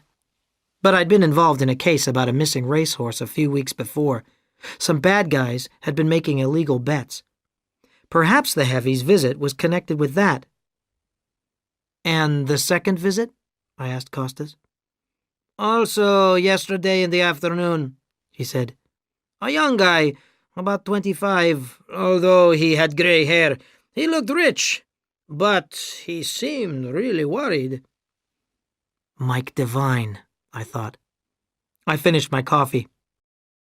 "Many thanks, Costas," I said. I left Crazy Ellen's and went to my office. There had obviously been some visitors there while I had been away. They had emptied all the drawers of my desk and my filing cabinet onto the floor. That was okay. I never keep anything important at the office because people come and search it while I'm away. I picked up some of the papers and put them back in the filing cabinet. Then I sat down at my desk and I called Mike Devine. His answer phone took the call and I left a message. Mike was probably still asleep. After that, I called Toni Trenton and arranged to meet her for lunch. She said she'd already got some information for me. We arranged to meet at Pastrudi's Italian restaurant at 1 o'clock. I spent the rest of the morning tidying my office and calling Mike Devine. But Mike didn't pick up his phone. His answer phone took the calls again. I walked to Pastrudi's. It wasn't far from the office. I was sitting at my favorite table by the window when Toni came in. She had blue eyes, short dark hair, and a warm smile. She was wearing a smart blue trouser suit. She looked great. I almost fell in love again. Then I remembered why we had broken up. It had been nearly 15 years before. Toni had said I had to choose between her and boxing. She didn't like to see me being knocked about. I had chosen boxing, and she now had a successful career as a crime reporter on the LA Messenger. Toni kissed me on the cheek, and we spent 5 minutes talking about what we had both been doing. I told her about Gail in Argentina. She told me about crime in LA. Then we ordered our food. "Right, Lenny," Toni said when the waiter had gone. "You asked me about 3 people. Do you want to hear about them?" I smiled and nodded. "Okay, first, Mike Devine," Toni said. "He was the easiest. There's so much written about him in the papers. He's a playboy. He goes out partying most nights. He's only interested in pleasure." And he has lots of money, I added. Toni looked at me. "Not any longer," she said. "At least, that's what people are saying. His father got tired of paying Mike's debts and told him to stop partying and get a job. Mike didn't listen, so old Joel Devine stopped giving him money." "So where does Mike Devine get his money now?" I asked. "He's been borrowing lots of money, from banks, from people he knows, from everywhere. That's what people are saying. Now he's head over heels in debt," Toni replied. "Now do you want to hear about Gail Lane next?" "Yes, please," I said as the waiter brought our food. Toni had seafood and rice, and I had lobster. Toni ate her lunch and told me Gail's story. "Gail's interesting," she said. "You know about her friendship with Mike Devine, of course. I think that he's been borrowing money from her, too. That's one thing. You'd think that it would be easy for me to find out lots of other things about a movie star. But it wasn't easy. Nobody knows much about her. Gail became a star quite recently. Before that, she certainly spent time with gangsters. I'll tell you more about that in a minute, but some people say that recently she's also been involved with a U.S. Senator, Senator Theo Z. Democritus. I knew about Senator Democritus. He was from a Greek family. He was single. He had never married. And he was one of the most powerful men in the government. He was the chairman of an important government committee. He was also a multi-millionaire. That's interesting, I said. Democritus is an honest man, but he has a reputation for ruthlessness. And a lot of ruthless people work for him. I ate my lobster thoughtfully. Some things were beginning to become clear. "Vincent Caleb was the third name," Toni said, "and I expect you know a lot about him already. He's a ruthless man, too. He's a gangster from Chicago who moved here 10 years ago and got involved with the movie industry. People say that he has been laundering money. They say he invests illegal money, stolen money, in movies. When the movies make a profit, he gets his money back, and then the money is legal. Lots of criminals do that kind of thing. Hollywood could be a good place to do money laundering.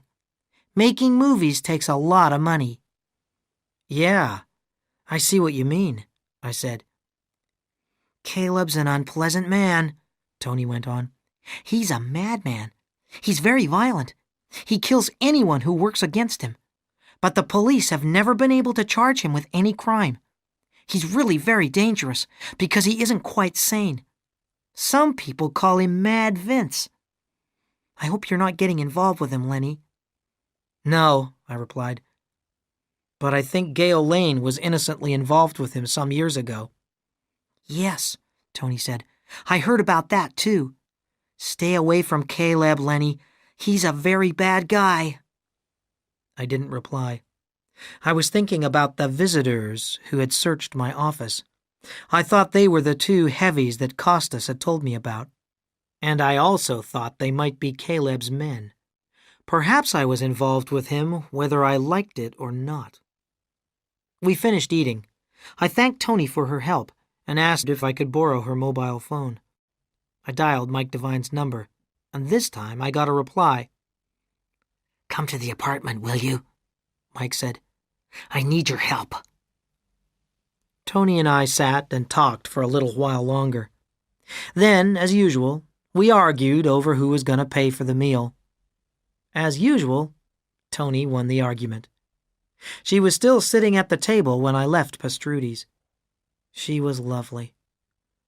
Perhaps I had made a mistake when I chose boxing, I thought. A big mistake.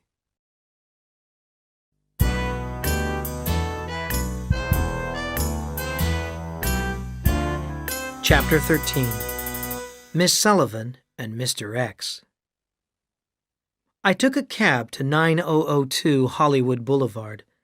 The doorman with the mustache recognized me, and he called Mike Devine to tell him I was on my way up to apartment 501. Mike was waiting by the elevator and led me into his living room.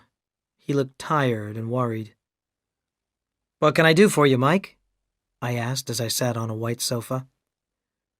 "Why didn't you call me back before?" Mike Devine asked angrily. I smiled. "Firstly, because I was in Argentina, and secondly, because I'm still waiting for you to pay me $250, I replied. "Oh, I'm sorry. I guess I forgot about that," Mike said, and took out a checkbook. He quickly wrote a check and gave it to me. "Is this a good check?" I asked, waving it in the air. "Will your bank pay me the money?" "Of course it's a good check," Mike said angrily. "What do you mean, Samuel? What do you know?" "You told me you were in big trouble, and I heard a story that it was money trouble," I said. "So I wondered if there was any money in your bank to pay this check." Mike Devine put his hands over his face. "You're right," he said in a dull voice. "I'm broke. I haven't got a cent. But that's not all. I'm in worse trouble than that." "Do you want to tell me about it?" I asked, and I sat back on the sofa. Mike began to speak. It was a long story, and Tony Trenton had told me some of it already. Mike had borrowed money from everyone he knew. Then, a week before, he had had a visitor. "It was the day after you brought me home from the Purple Palace," Mike explained. "In the afternoon, the doorman called to say there was a woman to see me. A woman called Miss Mary Sullivan. I didn't recognize the name, but I have a lot of friends." He waved his hand in the air. "Anyway, the woman came up here, and I asked her what she wanted." "What did she look like?" I asked. "Mid-30s, nice clothes, short brown hair. She talked in a very polite and formal way," Mike replied. "But what she said really frightened me. She said that she represented a powerful person," he went on. "She called this person Mr. X. She wouldn't give me his real name. She said that Mr. X had bought most of my debts. He had paid the people I had borrowed money from, so now I owed the money to him. Over $800,000, she said." "Wow," I said. "That's a lot of money." "And Mr. X wanted his money now," the woman told me, Mike continued. I explained that I couldn't pay. Even this apartment is owned by my father. Then Miss Sullivan said that there was another way for me to pay off the debt. I had to leave L.A. at once and promised never to see Gale Lane again. If I kept my promise for a year, Mr. X would forget about the debt. And what did you say? I asked. What could I say? Mike Devine replied. I agreed to go. Miss Sullivan gave me 72 hours to leave L.A. But you're still here, Mike, I said. Mike Devine started to cry. Yes, I can't go. I can't live without Gale. I love her, even if she doesn't love me.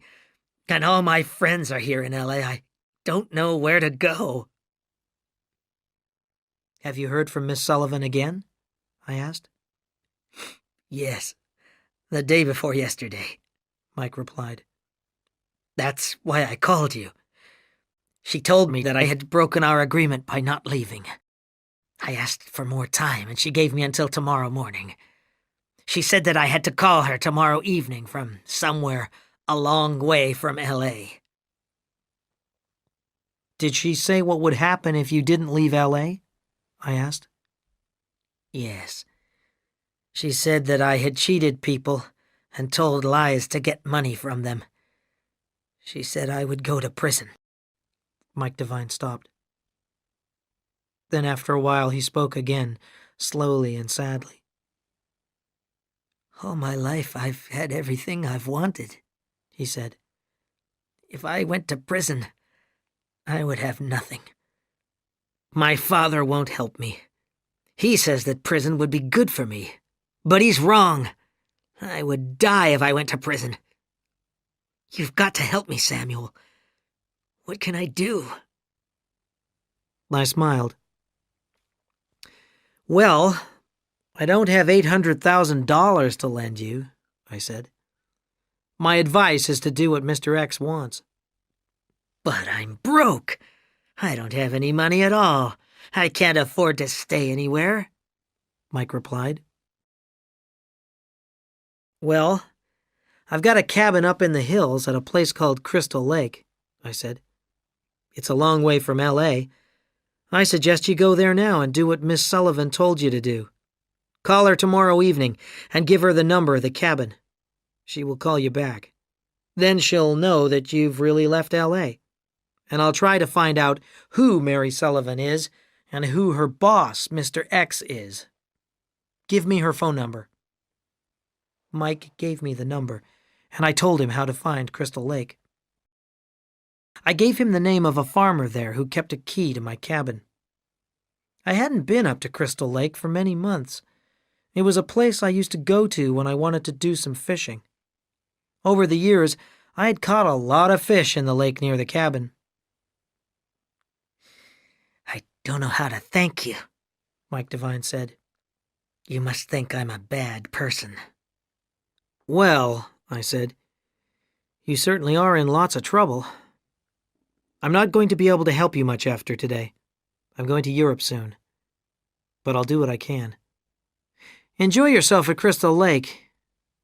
Try to catch some big fish. When I got back to my office, I rang my friend Hank.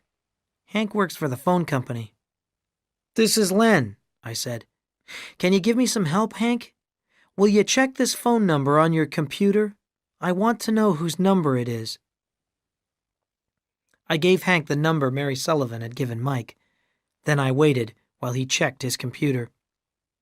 I've got it, Hank said a minute later. It's the private office of Senator Theo Z. Democritus. I have an address for the office. I noted down the address and I thanked Hank. This was interesting news. Theo Democritus was the senator Tony had told me about, the man who might have been involved with Gale.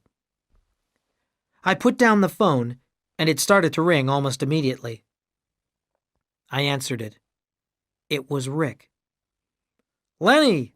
Hi, how are things? Rick, has something happened to Gale? I asked. No, don't worry, Rick said quickly. The movie's going well now, and we're getting ready to leave for Istanbul the day after tomorrow. I want you to join us there. That's why I'm calling you. I've spoken to Mr. Frank about you. Go to the Magic Movie Production Studio now. Go to the main office. Mr. Frank's secretary will give you an envelope. In it, you'll find an air ticket and some instructions. A makeup artist and someone from the costume department are already in Istanbul, and they will know what to do with you." "But Rick," I said. I was puzzled. "What do you mean? Why do I need to see costume and makeup people? I'm not an actor." "You're gonna be Brent Foster's double," Rick replied. "You look and sound a lot like him. When you're made up, people will think you are him."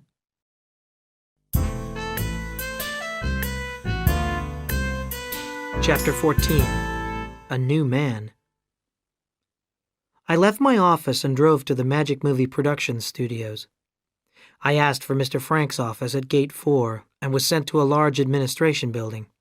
I waited, and after 10 minutes, I was taken to Mr. Frank's office. I had expected to talk to a secretary, but I was taken in to see Mr. Frank himself. Homer Frank was a tall, bald man with a neat gray beard. He walked round his huge desk to shake my hand. "Make yourself comfortable," he said, pointing to some leather armchairs in one corner of the enormous office. "I wanted to see you myself before you left for Istanbul. Your air ticket and Rick's instructions are in this." He handed me a long, thin brown envelope. "I hope that Rick has told you how important it is for this studio that nobody hurts Gale. Death Behind the Door is going to be a blockbuster, and nothing must stop us finishing it. And it's important that Gale shouldn't know anything about the threats. She would worry, and that would upset her. Then she wouldn't act well."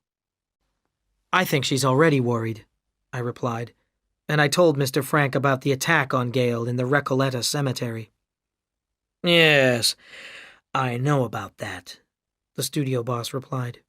"Rick called me soon after it happened, and before that, there was Josie's accident." "Yeah, Josie's accident. There's one thing I wanted to ask you, Mr. Frank," I said. "Rick told me that you had received the death threats against Gale by email." "That's correct," Frank said.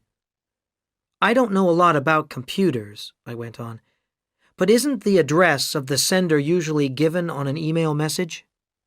Where did the messages come from?" Homer Frank looked out of the window as he answered. "I don't know," he replied quickly. "When I switched on my computer, the messages were waiting for me, but there was no sender's address." "Could I see the messages? There might be some clues in them," I said. Frank shook his head. "No, I'm afraid I deleted the messages after I read them." Just then, a secretary came into the room. "Excuse me, Mr. Frank," he said, "but there's an urgent phone call for you." "Who is it?" Frank asked. "The caller wouldn't give his name. It's a man, and he says he's a friend of Vincent," the secretary replied. Then he left the room. Homer Frank's face suddenly looked much older. He walked across to his desk and picked up a red phone. Then he sat on the desk with his back towards me. It was a short phone call. Frank said yes 3 times and no twice. Then he put the phone down and sat still and silent. After a minute, he got up and walked back to the corner where I was sitting. "You'll have to excuse me, Samuel," he said abruptly. "There's some urgent work which I must do. Go to Istanbul and make sure that nothing bad happens to Gale." I left the administration building and got into my Chrysler. I sat and thought for a while before looking in the envelope I had in my hand. My conversation with Homer Frank had been a waste of time, but I still had a job to do. And something was wrong about those email messages. Had Frank really received them? Had he lied about them? And who was the friend of Vincent, whose phone call had upset Frank so badly? Finally, I opened the envelope. It contained an American Airlines ticket to New York and a Turkish Airlines ticket from New York to Istanbul. The American Airlines flight was going to leave at 9 o'clock that night. I looked at my watch. It was nearly 5 o'clock. I drove quickly back to my apartment, packed my bag, and took a cab to LA International Airport. Soon I was sitting in the departure lounge, reading Rick's instructions. On arrival at Ataturk Airport, take a cab to the Swiss Hotel. Rooms for the whole movie crew have been booked there. We will all arrive the next day on a direct flight from Buenos Aires. At the Swiss Hotel, contact Julie Grant, the makeup artist, and Steve Tovich from the costume department. They know what to do. The plane tickets are in your name, but your hotel room is booked in the name of Alan Davies. That will be your name in Istanbul. I caught the Turkish Airlines flight in New York, and I enjoyed my first Turkish meal as we flew over the Atlantic. I hadn't visited Europe for 10 years, and this was going to be my first visit to Turkey. I was looking forward to exploring Istanbul, and I read a guidebook during the flight to prepare myself.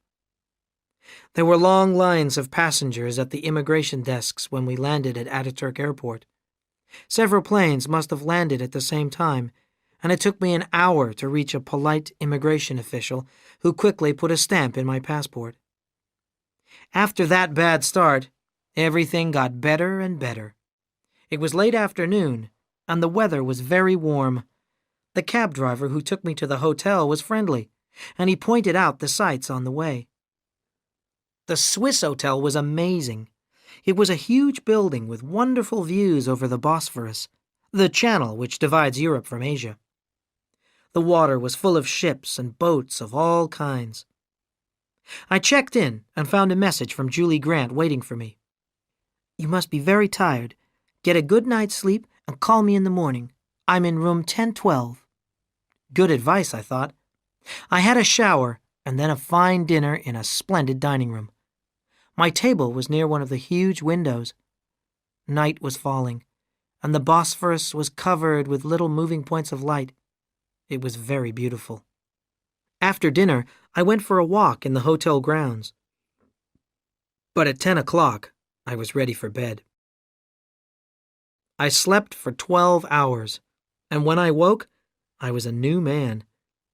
After breakfast, I called room 1012. Julie Grant and Steve Tovich came to see me in my room almost immediately. Julie had a box containing makeup, and Steve was carrying a bag of clothes.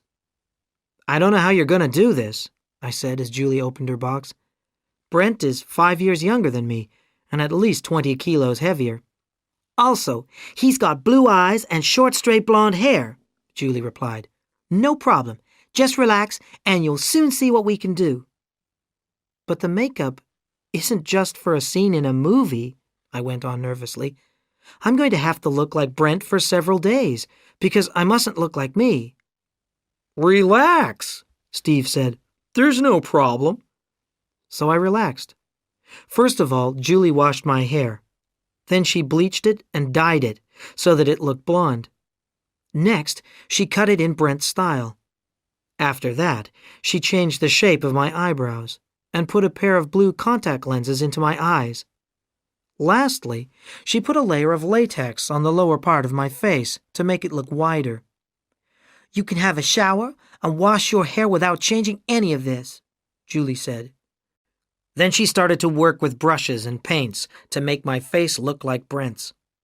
After Julie had finished, it was Steve's turn.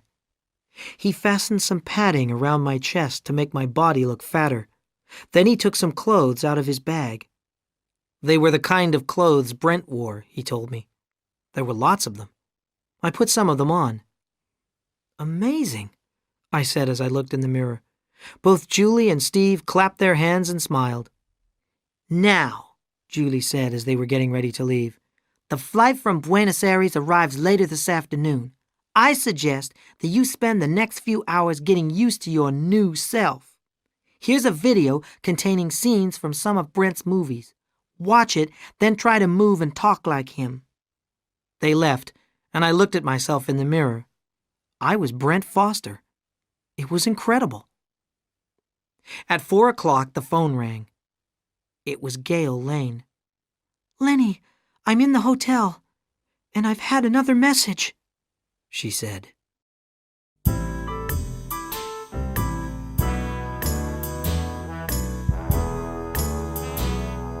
Chapter 15. Topkapi. "Gail," I said, "how do you know my room number? I'm called Alan Davis here." "Rick told me about his plan, Lenny," Gail replied. "I'm so happy that you're working on the movie again." "Wait until you see me," I said. "I want to see you now," Gail said. "I want to show you this message. It was waiting for me here at the hotel." I thought carefully. This was the time to find out what Gail thought about my new self. "I'm going down to reception for a few minutes," I said. "If you don't find me there, come up to my room in 15 minutes. "Okay, Lenny. I'll see ya," Gail said, and she hung up. I took the elevator down to reception, and I sat in a corner seat. I picked up a newspaper. Gail soon appeared, and she took a seat by one of the tall windows. I put down my newspaper and walked across to her. She looked at me in surprise. Then she smiled. "Brent, my dear, are you feeling better?" she asked. I smiled back and nodded my head. I'm so pleased," Gail went on. "You had such a terrible headache on the plane." I smiled again, waved, and walked over to the elevator. The makeup was great. I now looked so much like Brent that his co-star couldn't see that I was really Lenny Samuel. I went back to my room. After 10 minutes, there was a knock at the door. "Come in," I shouted. I tried to sound like Brent. Gail came into the room, then stopped. "What are you doing here?" she said. "I thought this was Alan Davies' room." I smiled, stood up and kissed her cheek. "Hi, Gail," I said in my own voice. "Lenny," Gail said, "that makeup is fantastic. I saw Brent 10 minutes ago in reception. You look just like him." "That was me in reception," I replied with a smile. "Please sit down, Gail." She immediately became serious again. "This was waiting for me when I arrived," she said, and she handed me a small white envelope. The Swiss Hotel address was printed on the envelope, and the message inside it was written on Swiss Hotel notepaper. It's just like the message in Buenos Aires, I thought. That was on Alvear Palace notepaper. "Welcome to Istanbul, Miss Lane," I read. "You waited at the Café Pernambuco in Buenos Aires. That showed that you could be trusted. You can have the photos on your return to California, but you will have to pay $250,000 for them. I will contact you again in L.A." I gave the message back to Gail. "I'm very worried," she said. "I'm not worried about the money. I can afford to pay. But if I pay for these photos now, how will I know there are no more copies of them?" "You won't, and I'm sure there are," I said. "But this is one problem that can wait until we get back to L.A. When this person contacts you again, I'll be around to find out who the blackmailer is." "You're wonderful, Lenny," Gail said with a little smile. I didn't say anything. Gail went to her room to get some rest. Soon my phone rang again. This time it was Rick. He said he was on his way up to see me. "Wow," Rick said a few minutes later. "Julie and Steve did a great job. You too, Len. You look and sound just like Brent. Now, let me tell you what's going to happen tomorrow. We're shooting at the Topkapi Palace. It would be good if you visited the area by yourself today. Look around the outside of the palace and explore the streets which lead to it. You're going to be Brent's double. Tomorrow, you'll have no problems getting onto the set. I've arranged a pass for you in the name of Alan Davies. All you've got to do tomorrow is to sit and watch the shooting. Then, very early the next day, we'll shoot the last outdoor scenes here in Turkey. First, we'll shoot the scene in which you'll be Brent's double.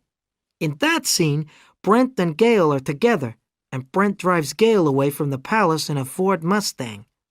Not many people know this, Rick went on, but Brent can't drive a car. He's frightened of cars. So you'll act in the first part of the car chase instead of Brent. What do you mean by car chase, Rick? I asked. Yeah, well, when Brent drives Gail away in the Mustang, another car follows it down the hill towards the Golden Horn. Later on, we'll shoot a real car chase through Istanbul. We don't need the stars to be involved in that. We'll use stunt doubles dressed like the movie actors. But the first part, the escape from Topkapi, has to be shot in close-up. It has to look real, Rick explained. So you and Gail will be in the car. All you have to do is to drive quite quickly down the hill. The Mercedes containing the bad guys will follow you. That sounds easy, I replied. Then I asked Rick about the last couple of days of shooting in BA. No problems, Rick said. There was one strange thing, though. At Aziza Airport, an Argentine police captain called Garcia spoke to me. He said that he'd been keeping an eye on Gail, too. Do you know anything about that, Lynn? Who's Garcia? A friend of mine, I said with a smile. I'm glad to hear that nothing bad happened. Arabella and Annie still believe that you were involved in the attack at the Recoleta Cemetery, Rick added. I hope they don't recognize you in this makeup. They'll make a lot of trouble if they do. Gail is the only other person who knows that Alan Davies is really Lenny Samuel. Soon Rick said goodbye and went off to get some sleep. I took a cab to the Topkapi Palace. I had my guidebook with me, but I didn't read it. I looked out of the window of the cab at the fascinating city of Istanbul. I'd read enough to know that the Topkapi Palace was over 500 years old. When I got there, I discovered that the palace was much, much bigger than I had thought it was. The guidebook said that the 4 magnificent courtyards and the surrounding buildings had once been the home of more than 5,000 people. It was going to be difficult to protect Gail in such a large area. I spent an hour walking around the outside of the palace. There was no time to go into any of the beautiful buildings that day. I tried to remember which streets led away from the gateway down to the Golden Horn. Standing outside the palace entrance, I looked out over the Bosphorus and the Sea of Marmara, and then down the hill to Sultan Ahmet Square and Hagia Sophia. I walked down to Hagia Sophia and looked at the magnificent building, which was more than 1,500 years old. First, it had been a church, and then a mosque, but now it was a museum. It was stunning. I walked for a while among the crowds of people in the streets. I liked Istanbul, though it was as different from L.A. as anything could be. At last, I waved for a cab and rode back to the hotel. I was excited about the next couple of days. Pretending to be a movie star was going to be fun.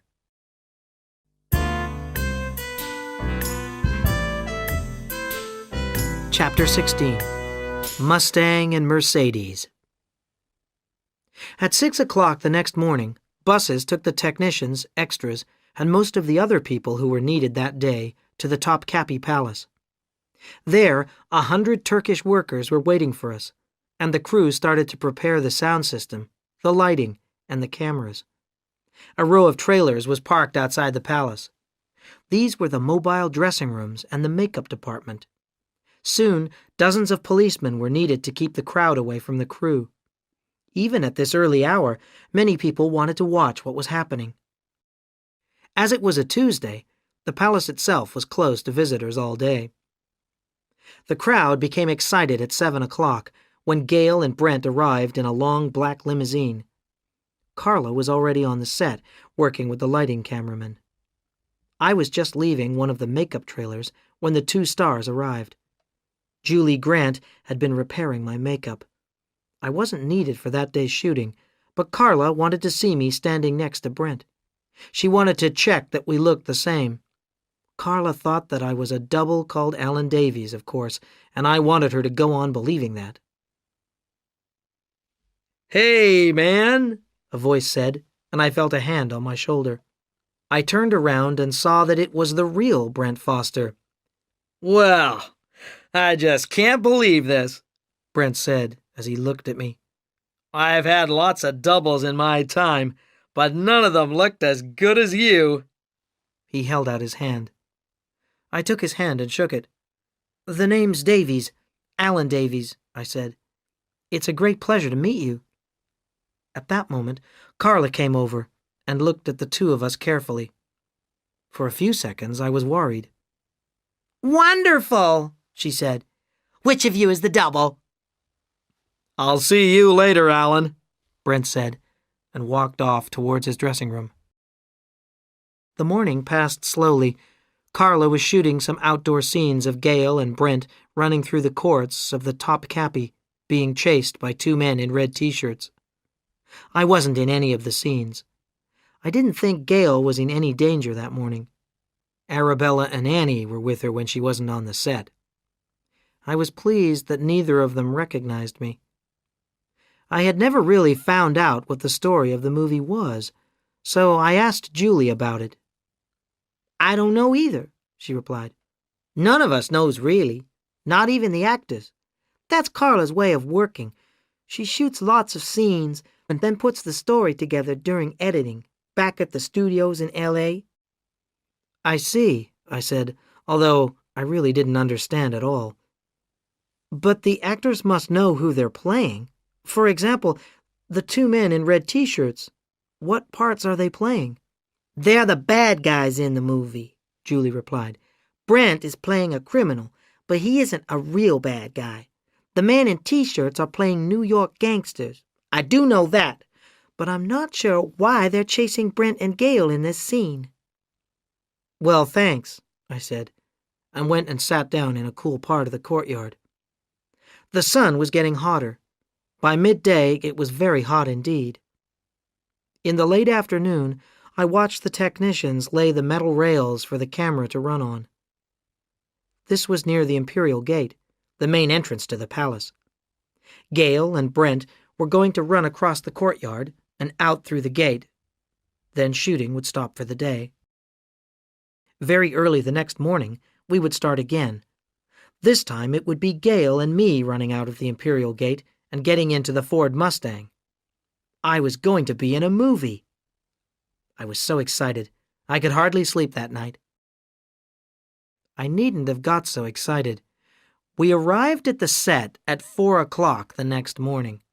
We had to shoot the scene before there was much traffic on the roads.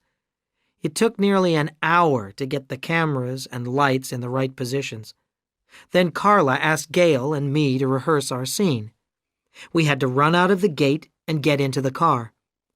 Who would have thought that a simple thing like getting into a car could be so difficult? Carla made us do it again and again. Then she shot the scene 3 times. Each time, she changed the position of the cameras. After that, she did some shots of me closing the car door and starting the engine. I had to do this several times, too. "Okay, Alan," Carla said as she put her head in through the car window. "That was fine. Now, I want you to start the car and drive away. Remember, you are being chased. I want a real fast start. Spin the car wheels. As you start the car, the 2 guys in red will come running out of the gate, and they'll reach the car just as you drive off. Then they'll get into the Mercedes and follow you. We'll be behind both cars in these." Carla pointed to 2 trucks with cameras on them. "Just go down the hill as far as the tram lines, but don't let the Mercedes catch you," she said. "It'll be easy, okay?" "I hope so," I said with a nervous smile. When Carla walked away, Gale touched my arm. "Don't worry, Lenny. You'll be fine," she said. It wasn't as easy as Carla had said. The first time I tried to do a high-speed start, the car's engine stopped. The second time, I spun the wheels so much that a cloud of smoke and dust came up from the ground. The cameraman couldn't see us. The third time I started too quickly, and the guys in red couldn't reach our car before we drove away. Carla was very patient. "Okay, let's do it once more," she said with a smile. "Cameras! Action!" I tried again. This time it was good. The Mustang shot forward as the two men in red shirts came running out of the Imperial Gate. They just reached the Mustang as we drove away, with our wheels spinning and our tires screaming. Then they jumped into a black Mercedes which was waiting with its engine running. I looked in the driving mirror as I drove away from the Topkapi Palace. The Mercedes was just swinging out behind us. Behind the Mercedes were the two trucks with cameras on them. I felt great. We had done it. I looked at Gail. The windows were open, and her hair was blowing in the wind. She looked beautiful. "Watch the road, Lenny," Gail said. "Stop looking at me." But she laughed. We were outside the palace area now, and although it was only 5:30, there was quite a lot of traffic on the road. I had to go slowly behind a crowded minibus, and the Mercedes got much closer to us. Looking quickly in the driving mirror, I overtook the minibus and I put my foot down. But the Mercedes continued to get closer. I put my hand on the horn. The loud sound made a group of people who were crossing the road jump out of the way. The black Mercedes was coming closer and closer, but the camera trucks were now far behind. They couldn't get any shots from that distance. Something was wrong. "This wasn't meant to happen," I shouted to Gail as I swerved to avoid a bus. "Carla's going to make us do this scene again." Gail didn't reply. She was staring in horror at an old man who was pushing a cart across the road in front of us. I hit the brakes. The tire screamed. Then I put my foot down on the accelerator again and turned the steering wheel hard. We rushed past the cart, missing it by a few centimeters. But a moment later, there was a crash as the Mercedes hit it, pushing it off the road. I looked in the mirror, and I was pleased to see that the old man was okay, even if his cart wasn't. But the Mercedes was getting close to us again, and soon it was only a few meters behind us. Bang! The Mercedes hit the back of the Mustang. Fortunately, the road in front was clear, and I put my foot down again. Crack! Crack! 2 gunshots. What was happening? I looked in the mirror again. The passenger in the Mercedes was leaning out of his window with a gun in his hand.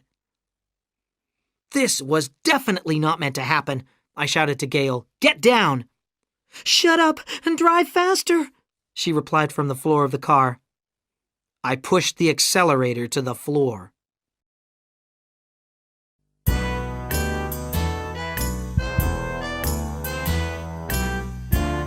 Chapter 17. The Bridge over the Golden Horn. I looked in the driving mirror and saw that the Mercedes had been stopped by a tram which was crossing in front of it. I slowed down a little and turned right, starting to drive back towards the center of the city. I thought that if we were in a crowded place, the passenger in the Mercedes wouldn't use his gun again. I hadn't even started to think about who these people were or why they were trying to kill us. I tried hard to remember the map from my guidebook. The Mustang raced through the narrow streets towards the railway station. There were more people here, and I used the horn all the time. This didn't help very much, as all the other drivers were doing the same. Everybody does it in Istanbul. Then I saw some water between 2 buildings and realized where we were. We were near the pier, where all the Bosphorus ferries start their journeys. Crack! Another shot. I'd guessed that the man in the Mercedes wouldn't use his gun in crowded places. It wasn't a very good guess. I looked down at Gail, who was sitting on the floor of the car, the safest place to be. I drove the Mustang through the crowds and came out onto a wider road by the side of the Bosphorus, the road which led to the wide Galata Bridge. The Galata Bridge crosses the part of the Bosphorus which is called the Golden Horn. As we got near the bridge, I looked in the driving mirror and saw that the Mercedes was very close to us again. But I also saw another car, a small blue Fiat. It was right behind the Mercedes and going very fast. Oh no, I thought. There are 2 cars chasing us now. Ahead of me, a traffic light changed to red. I closed my eyes and put my foot down hard. We crossed the junction safely. Behind us, the Mercedes and the Fiat were stopped by the buses and trucks crossing in the other direction. I told Gail it was safe to get up, and I was pleased to see how calm she was. Out of the corner of my eye, I saw a broken metal barrier. There was another red light, but I didn't stop. In a moment, we were driving onto the bridge. We could see the Galata Tower on the other side of the Golden Horn. If we could get out of the car on the other side of the bridge, we could run into the narrow streets near the tower. We could escape the gunmen. But suddenly, the Mercedes was 100 meters behind us again, following us onto the bridge. I heard the noise of a siren. Good, I thought. The police are coming. We were on the wide bridge with the blue water beneath us. In 1 minute, we would be safe. But then I looked in the mirror, and I saw the Mercedes right behind us again, and the blue Fiat was still behind the Mercedes. Crack! There was another shot, and Gail got down onto the floor again. Sooner or later, one of those bullets was going to hit us. I decided the time had come to fight back. The bridge was wide, and there wasn't any other traffic on it. That was very strange, but it was useful. I braked hard, very suddenly. I pulled the steering wheel round, and, using the handbrake, I turned the car right around. Now we were facing the Mercedes. I put my foot on the accelerator, and I drove straight at it. The driver of the Mercedes tried to swerve to avoid a crash. The Mustang and Mercedes just touched each other, but that was enough. The Mercedes skidded sideways, and the blue Fiat, which was right behind it, crashed into it. I turned the Mustang round again and started to drive back over the bridge. But suddenly, the car was going slower and slower. It was like climbing up a steep hill. And the view ahead was changing. I couldn't see the Galata Tower anymore, only sky. Then I realized what was happening. The Galata Bridge was opening. The Galata Bridge is made in 2 halves. It can open in the middle. Each half of the bridge can swing upwards so that big ships can pass along the Golden Horn. And the bridge was opening now, and we were driving towards the gap in the middle. We were going to drop off one end of the roadway into the water below. I hit the brakes. The tires screamed, and we stopped right on the end of our half of the bridge. "Are you okay?" I asked Gail, who was still on the floor. "Fine," she replied. "Let's get out of here." She got up onto her seat. "What the hell?" she said when she saw where we were. A moment later, Gail opened her door. Then she screamed. "There's just water below me, Lenny," she said. "I can't get out of the car." "I think we can both get out on my side," I replied quickly. "We must try before the car falls into the water." I started to open my door and started to get out, but as I moved, the car started to tip forward. The Mustang was balanced right on the end of the roadway. Every time I moved, the car moved too. We were trapped in the car. Then we looked at what was happening behind us. 2 men in dark suits had got out of the blue Fiat, and they had taken charge. They had pulled the driver and the passenger out of the Mercedes, and they had taken the passenger's gun. Now one of the men from the Fiat was guarding the 2 men in red T-shirts, and the other was talking into a mobile phone. The man with the phone looked at our car. He said something to his partner, and he started to climb up the bridge towards us. He had to crawl forward on his hands and knees. He stopped when he saw that the Mustang was balanced on the end of the bridge. He was still a few meters away from us, but I could see that he was about 30, a handsome man with bright eyes. "You must be Miss Lane," he said to Gail. "I am Sergeant Kamal of the Istanbul Police. Your embassy asked me to make sure that nobody hurt you while you were here in our city." Then he looked at me. "Why did you drive onto the bridge, sir?" he asked. I know the barrier is broken, but didn't you see the red light? Didn't you hear the siren which sounds when the bridge is going to open? I didn't know what to say, so I just smiled. Well, don't move, Sergeant Kamal said. We'll soon get you down from here. He needn't have worried. We weren't going to move. I watched the sergeant crawl back down towards the bridge entrance. Lots of traffic was stopped there, and a large crowd of people was standing and watching us. I wondered what Sergeant Kamal was going to do. It would be impossible to bring a truck or a crane up the steep slope of the bridge. Gail and I sat and waited. Then suddenly, she started to talk to me. She talked quickly and seriously. "Lenny," she began, "I haven't told you all of the truth about myself. There's something you ought to know."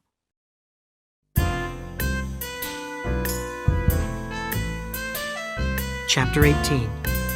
Gail's Story. Gail and I sat in the Mustang, hanging over the end of the Galata Bridge above the blue waters of the Golden Horn. "There's something I must tell you about," Gail said. "You already know about the photos of me dancing with Vincent Caleb. Well, he's not the only man I've been involved with. There have been 2 others. One of them is Mike Devine. I've been going out with him for several years, but he's really only a friend. I don't see him very often anymore." Because he started to borrow money from you? I guessed. Gail looked at me in surprise. "How did you know?" she asked. I smiled.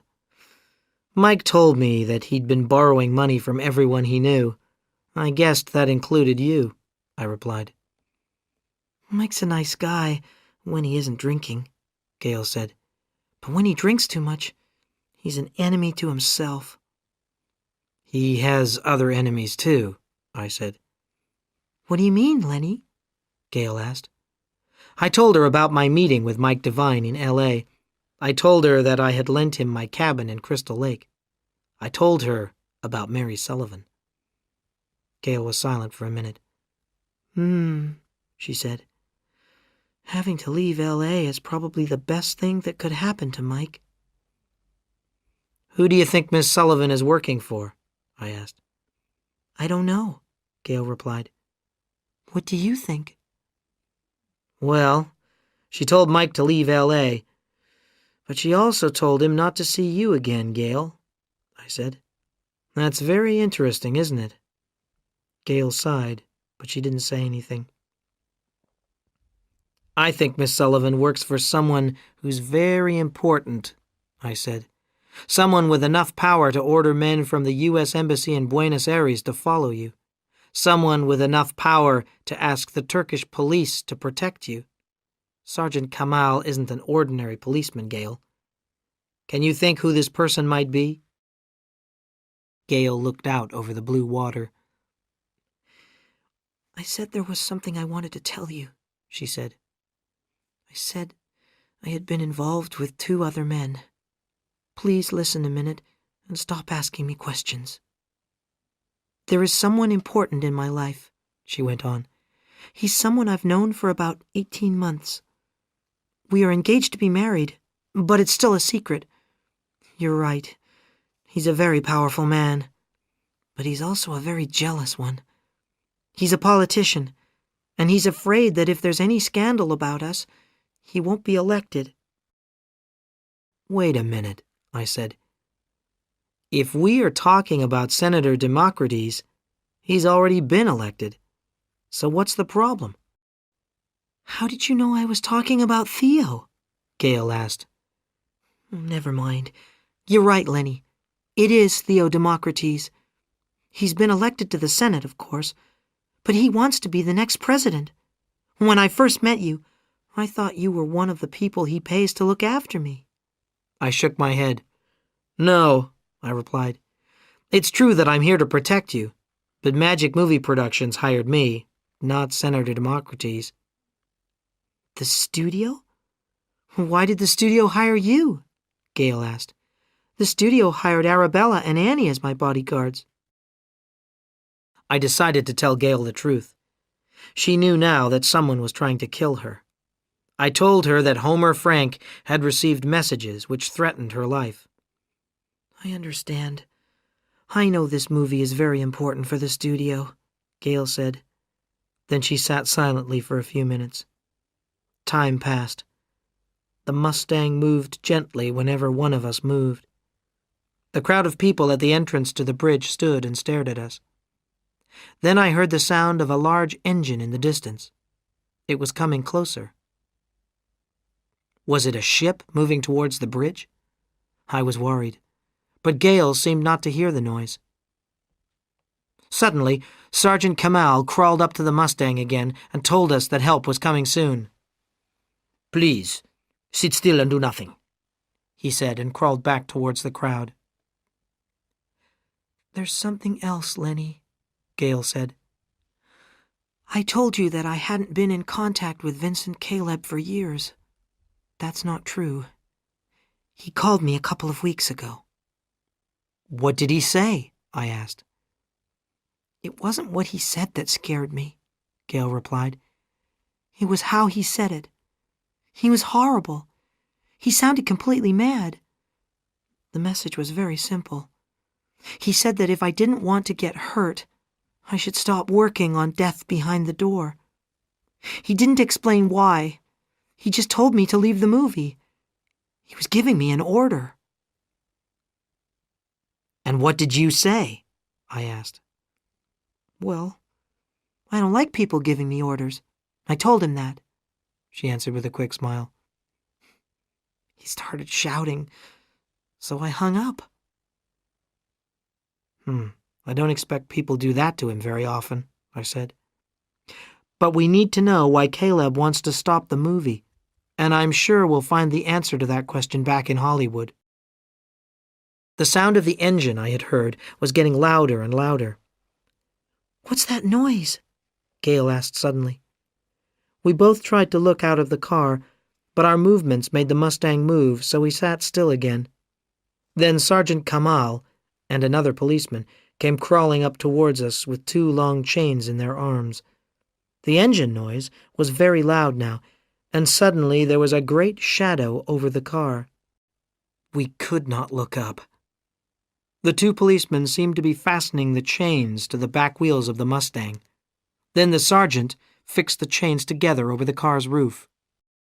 The noise got even louder, and suddenly a great hook came down from the sky. Had someone found a crane that could reach us? I couldn't see one. The Mustang started to move. The back of the car started to rise, but the Mustang was moving forwards, further over the end of the bridge. I held Gail's arm. "Oh no," I said. "We're going to fall." With a noise like a scream, the Mustang slid slowly off the end of the bridge, and it started to fall towards the blue sea. Then suddenly, we stopped falling, and we were swinging slowly from side to side. A moment later, we were moving upwards. Gail and I looked at each other in amazement. I must be dreaming, Gail said. I leant out of the window and looked up. Above us were the 2 giant rotors of a Chinook helicopter. I looked down and saw the Galata Bridge far below us. "You're not dreaming," I said to Gail with a laugh. "We're flying."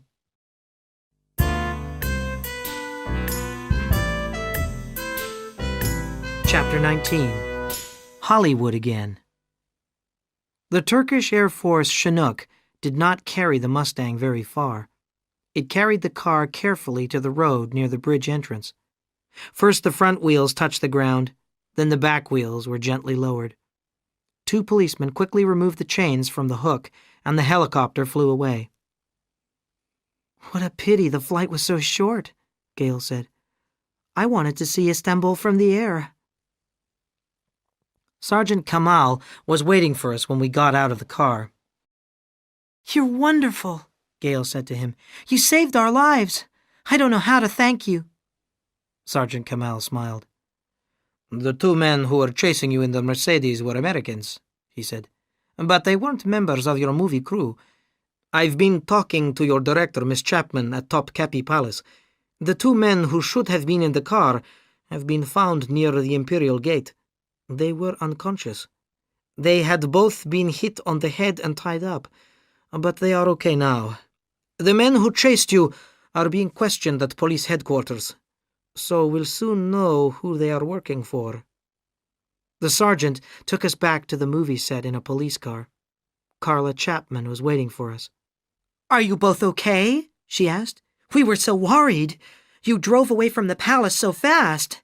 It must have been terrifying." Gale told Carla about our adventure on the Galata Bridge and about the helicopter. Carla was shocked when she heard about the danger to the star of her movie. "Still, there's one good thing," Carla said with a smile. "We got some really good shots of the car chase before you got too far from the cameras. What a pity we couldn't shoot you on the bridge." It wasn't possible to shoot any more scenes that day, so we all went back to the hotel. So there were still 2 more days of shooting to be done before we all went back to Hollywood. I wasn't needed as Brent's double any longer, but I had to go on being Alan Davies, of course. I went to watch the shooting on both days. I had plenty of time to think about Gale's problems. On the second day, I made 2 decisions. The first was to go on using my Brent Foster clothes and makeup for a few days after we returned to L.A. The second was to send a fax to Homer Frank from Brent, asking for an appointment to see him. "We'll go and see Frank together," I explained to Gale, "and we'll find out what he really knows about these threats. But I'll go as Brent, not as myself." So the morning after the long flight back from Istanbul, Gale and I drove to Gate 4 of the Magic Movie Production studios in Hollywood. Gale was looking beautiful, and I was still pretending to be Brent Foster. I was wired for sound. I had a microphone hidden in my clothes. It would transmit to a tape recorder in my car. Every word that anyone near me said would be recorded. The security guards at the gate took one look at us and let us through. We were big stars. We didn't have to wait at the entrance to the administration building either. We were taken straight into Homer Frank's huge office. "Gale," Frank said, "it's good to see you. I was only expecting Brent. It's a real surprise to see you, too." It was to be a morning of surprises. The real Brent Foster got a surprise, too, though I only heard about it the next day. He also came to the studios that morning, but the security guards stopped him at the gate. They wouldn't let him in. They had already seen me go in with Gale, so they thought Brent was someone pretending to be Brent Foster.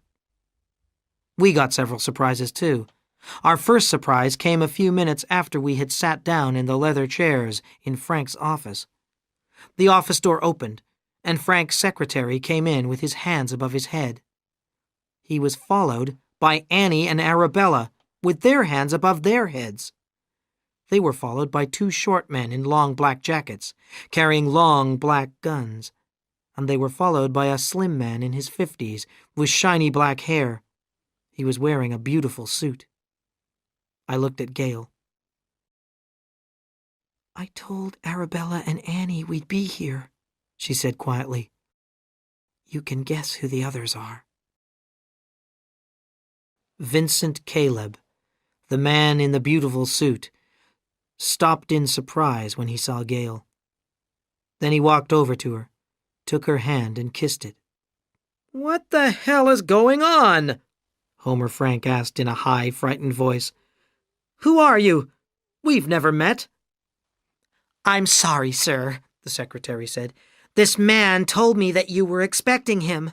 I knew you weren't, and I told him you were busy, but he wouldn't listen to me." "That's all right. That's how I am," Caleb said with a thin, nasty smile. "I never listen to anyone. I give the orders. All I wanted was a little help from Gale here. Gale, who I helped so much in the past." The gangster's voice rose suddenly from a whisper to a scream. "And what did she say to me? No, is what she said. Was I going to take that? No, I wasn't. He looked around the room wildly. Gale said to him, "Why have you been trying to kill me, Vincent?" You know why? Caleb replied. You're still alive, though. You're still alive because of a private eye. A private eye who I'm still trying to find. Then Caleb turned to me. Mr. Foster, I'm pleased to meet you, sir. I didn't say anything. Caleb didn't know that the private eye had driven Gale's car as Brent's double. Now, like Homer Frank, he thought I really was Brent. But I was worried about Caleb. He was very dangerous. One minute he was calm and sane. The next minute he was a madman. You say that we've never met, Caleb said to Homer Frank. and that is true. But you've taken a lot of my money, haven't you? I've invested over $1 billion in your stupid little studios. I'm the person who's been paying your bills. And now you have a movie that's going to be a big success. I expected to get all my money back. I've asked for it. But you tell me that you won't give me my money back. You say that there's no evidence that I gave you any money. Caleb's voice had been calm and quiet while he spoke to the chief executive, but now it rose to a scream again. No! Of course there isn't any evidence. That was our arrangement.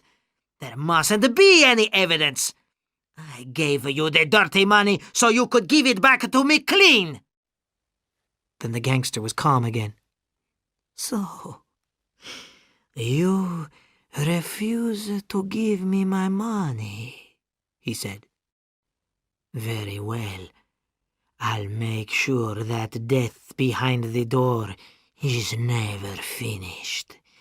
With Gale Lane dead, your studio will have no future. If you don't agree to pay me the money now, I will kill your star! Just wait a minute, I said quickly. I was angry and I forgot to speak like Brent Foster. I'm only a stupid actor, and there are some things that I don't understand. Let's start with Josie. Why did you injure her? We wanted to frighten Miss Lane, Caleb replied. That was a good way to do it. And the stone ball in the cemetery in Buenos Aires? I asked. Was that one of your tricks too? Yes, that was a good trick, wasn't it? Caleb smiled. One of my men hid in the cemetery overnight. He was painted white, and when you all arrived, he stood on the roof with a stone ball. But we were still only trying to frighten Miss Lane. The ball would have missed her. Well, I know you weren't just trying to frighten Gale in Istanbul, I said, because I was in the car with her.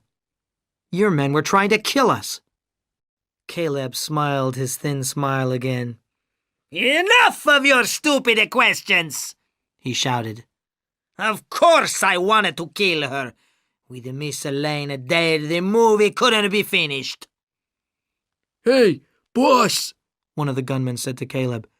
There's something wrong here. I go to the movies a lot, and I've seen all of Brent Foster's movies. This guy looks like Brent, but he doesn't talk like him. Are you sure he's really Foster? Caleb walked up to me and looked closely at my face. Then he quickly pulled off the layer of latex and scratched away some of my makeup with his fingernails. So, Caleb said. He was pleased. His voice was quiet but very dangerous. We've found the private eye now. He turned to Frank. Will you pay me my money? Homer Frank shook his head. Caleb turned to his men. Okay. Shoot Miss Lane! He screamed. Then, Lots of things happened very quickly. Arabella and Annie were flying through the air at the two heavies with guns. The women kicked the guns from the heavies' hands. At the same moment, I jumped forward at Caleb, but suddenly there was a small gun in his hand. I grabbed Caleb's arm as he fired the gun. The bullet missed me, but I heard a scream from the other side of the room. I pushed Caleb's arm behind his back. He was a strong man, and he fought wildly, like an animal. I looked over Caleb's shoulder. "In here, Lieutenant!" I shouted. It was an old trick, but the gangster was so angry that he fell for it. As he looked round, I kicked his legs and let go of his arm. As he fell, I kicked him hard on the side of his head. I picked up Caleb's gun and looked around. Arabella and Annie had won their fight with the two heavies and had taken their guns.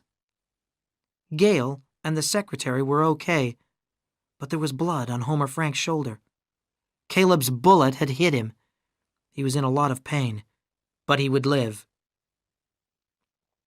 I walked over to the desk and picked up the phone. "Get me the LAPD," I said. "I want to speak to Lieutenant Dickinson." Gail and I spent the rest of the day at the studios with Dickinson. I told him about my hidden microphone. The lieutenant listened to the tape recording of what had happened in Frank's office. "What do you think will happen to Homer and Vincent and his men?" Gail asked me when we finally left the office. "Vincent Caleb will get himself a good lawyer, but his words are on the tape," I replied. "And his words on the tape will send him to jail. It'll probably take months to find out if Homer Frank has really been laundering Caleb's money." Soon, I said goodbye as Gail drove off with Arabella and Annie. I went to try and find Rick. My job was over, and I wanted to get paid before everyone knew about Frank and Caleb. However, Rick wasn't in his office. I waited for an hour. Then I left the studios and drove back to my own office. The red light on my answer phone told me that I had some messages. There were 2 calls for me. I pressed the button and listened to the first one. It was Gail. "Lenny, when I got home, there was a letter for me. A letter about the photos. Please call me as soon as you can."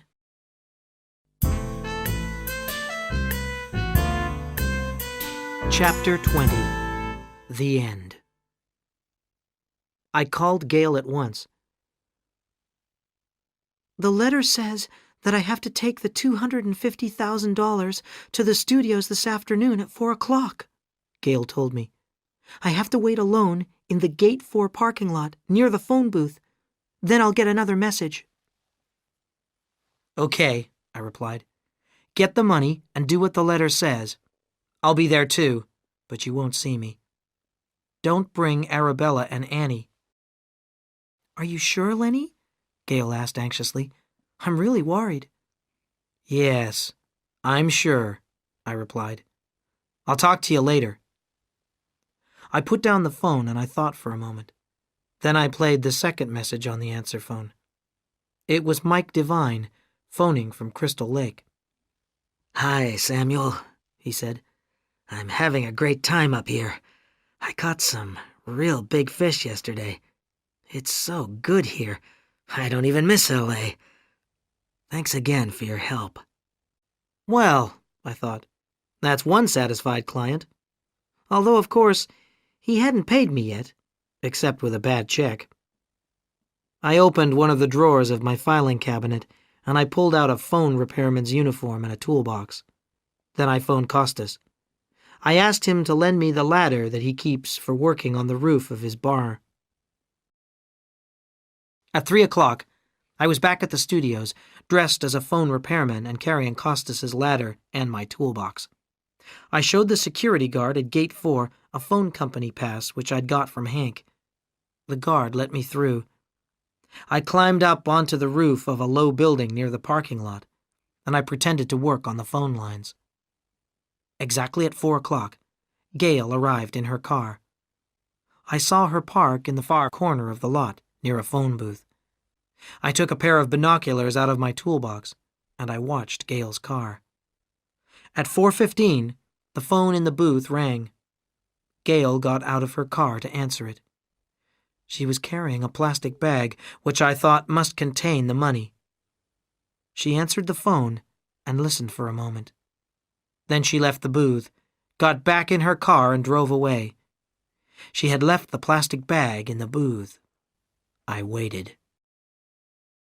5 minutes later, I saw a man walk across the parking lot to the phone booth. He had an envelope in his hand, which he put on top of the phone in the booth. Then he picked up the plastic bag and walked back across the lot and into a building. I knew who the man was. At 4:30, Gail drove back into the parking lot and collected the envelope from the phone booth. Then she drove away again. I packed up my things and climbed down from the roof. It was a short walk to the building which the man had gone into. I knew this building. I had been inside it before. I didn't knock at the office door. I just opened it and walked in. "Hi, Rick," I said. "Hi, Len," Rick replied. "Are you working for the phone company now?" He didn't look surprised to see me. "I wanted to tell you what's been happening," I began. "And I've come to collect my money, of course." "I don't think you're going to get paid," Rick said with a laugh. "Homer Frank's been arrested." "But you've just been paid, Rick, haven't you?" I said calmly. "What do you mean, Len?" Rick asked. He didn't sound happy. "I was thinking about the time we were in the LAPD together," I said. "You were investigating gangsters." "Yeah, that's right," Rick said. "I followed gangsters day and night. It was a terrible job." I nodded. "And I suppose you took photos of them, too," I added. Rick sat very still, but he didn't say anything. "And when you left the LAPD, you took some of the photos with you," I went on. "You thought they might be useful one day. And one day, they were very useful. It was the day when a girl you had seen dancing with a gangster became a movie star." Rick stared at me. "And today you got paid. $250,000, I said. $250,000. Why did you blackmail Gail, Rick? And why did you hire me? You didn't care about Gail. I suppose you wanted to keep her alive so that you could blackmail her." Rick said nothing. "We've known each other a long time, Rick," I said. "I'm not going to tell the police about this. Just give me the money. I'll give it back to Gail, and we'll forget all about it. I'll forget all about it unless you tell anyone you have more copies of those photos." Rick opened the top drawer of his desk. He took out Gail's plastic bag and gave it to me. "I don't know what you're talking about, Len," he said. "But I found this bag in a phone booth in the parking lot. I'm head of security, so I took it. I was going to try and find out who it belonged to." "Sure, Rick," I said with a smile. "That's your story. But I know you're the blackmailer. I saw you leave the envelope with the photographs in the booth when you took the bag." Rick shook his head. He didn't say anything else. I left his office and drove back to mine. I was feeling sad. I'd always liked Rick Roma. I called Gail. She asked me to bring the bag over to her apartment immediately. Gail let me into her apartment, and she kissed me on the cheek. The apartment was plain, but beautiful. The furniture was expensive. There was a wonderful view. I gave Gail the plastic bag. I didn't tell her that Rick was the blackmailer. I said that I had followed a man who'd taken the bag from the phone booth. I said I had fought him and taken the bag from him. I said I didn't know him, and that I hadn't tried to find out who he was. And I said that if she heard from him again, she had to call me straight away. You are wonderful, Lenny, Gail said. There's something I want to tell you, and there's someone I want you to meet. I want to tell you that I'm leaving the movie business. No more movies for me, and I want you to meet Theo, the man I'm going to marry. She went into another room and came back with a tall, smiling, dark-haired man. "Hi, I'm Theo," he said, and he put his arms around Gail. "I have to thank you for looking after Miss Lane. You're a great guy." Then he spoke to Gail. "Come on, honey," he said. "We've got things to do." Okay, Theo, she said. I'm coming. Goodbye, Lenny. Good luck. I realized that I would never see Gail again, and I wasn't going to get any money from the studio. The case was closed. I drove back to my office and called the cabin at Crystal Lake. "Hi, it's Lenny," I said when Mike Devine answered. "I'm coming up to the cabin to do some fishing. I'll see you in a few hours." "Well," I said to myself as I drove out of L.A., "no money for this case, no girl, and no career in the movies. Perhaps I'll have better luck with the fish."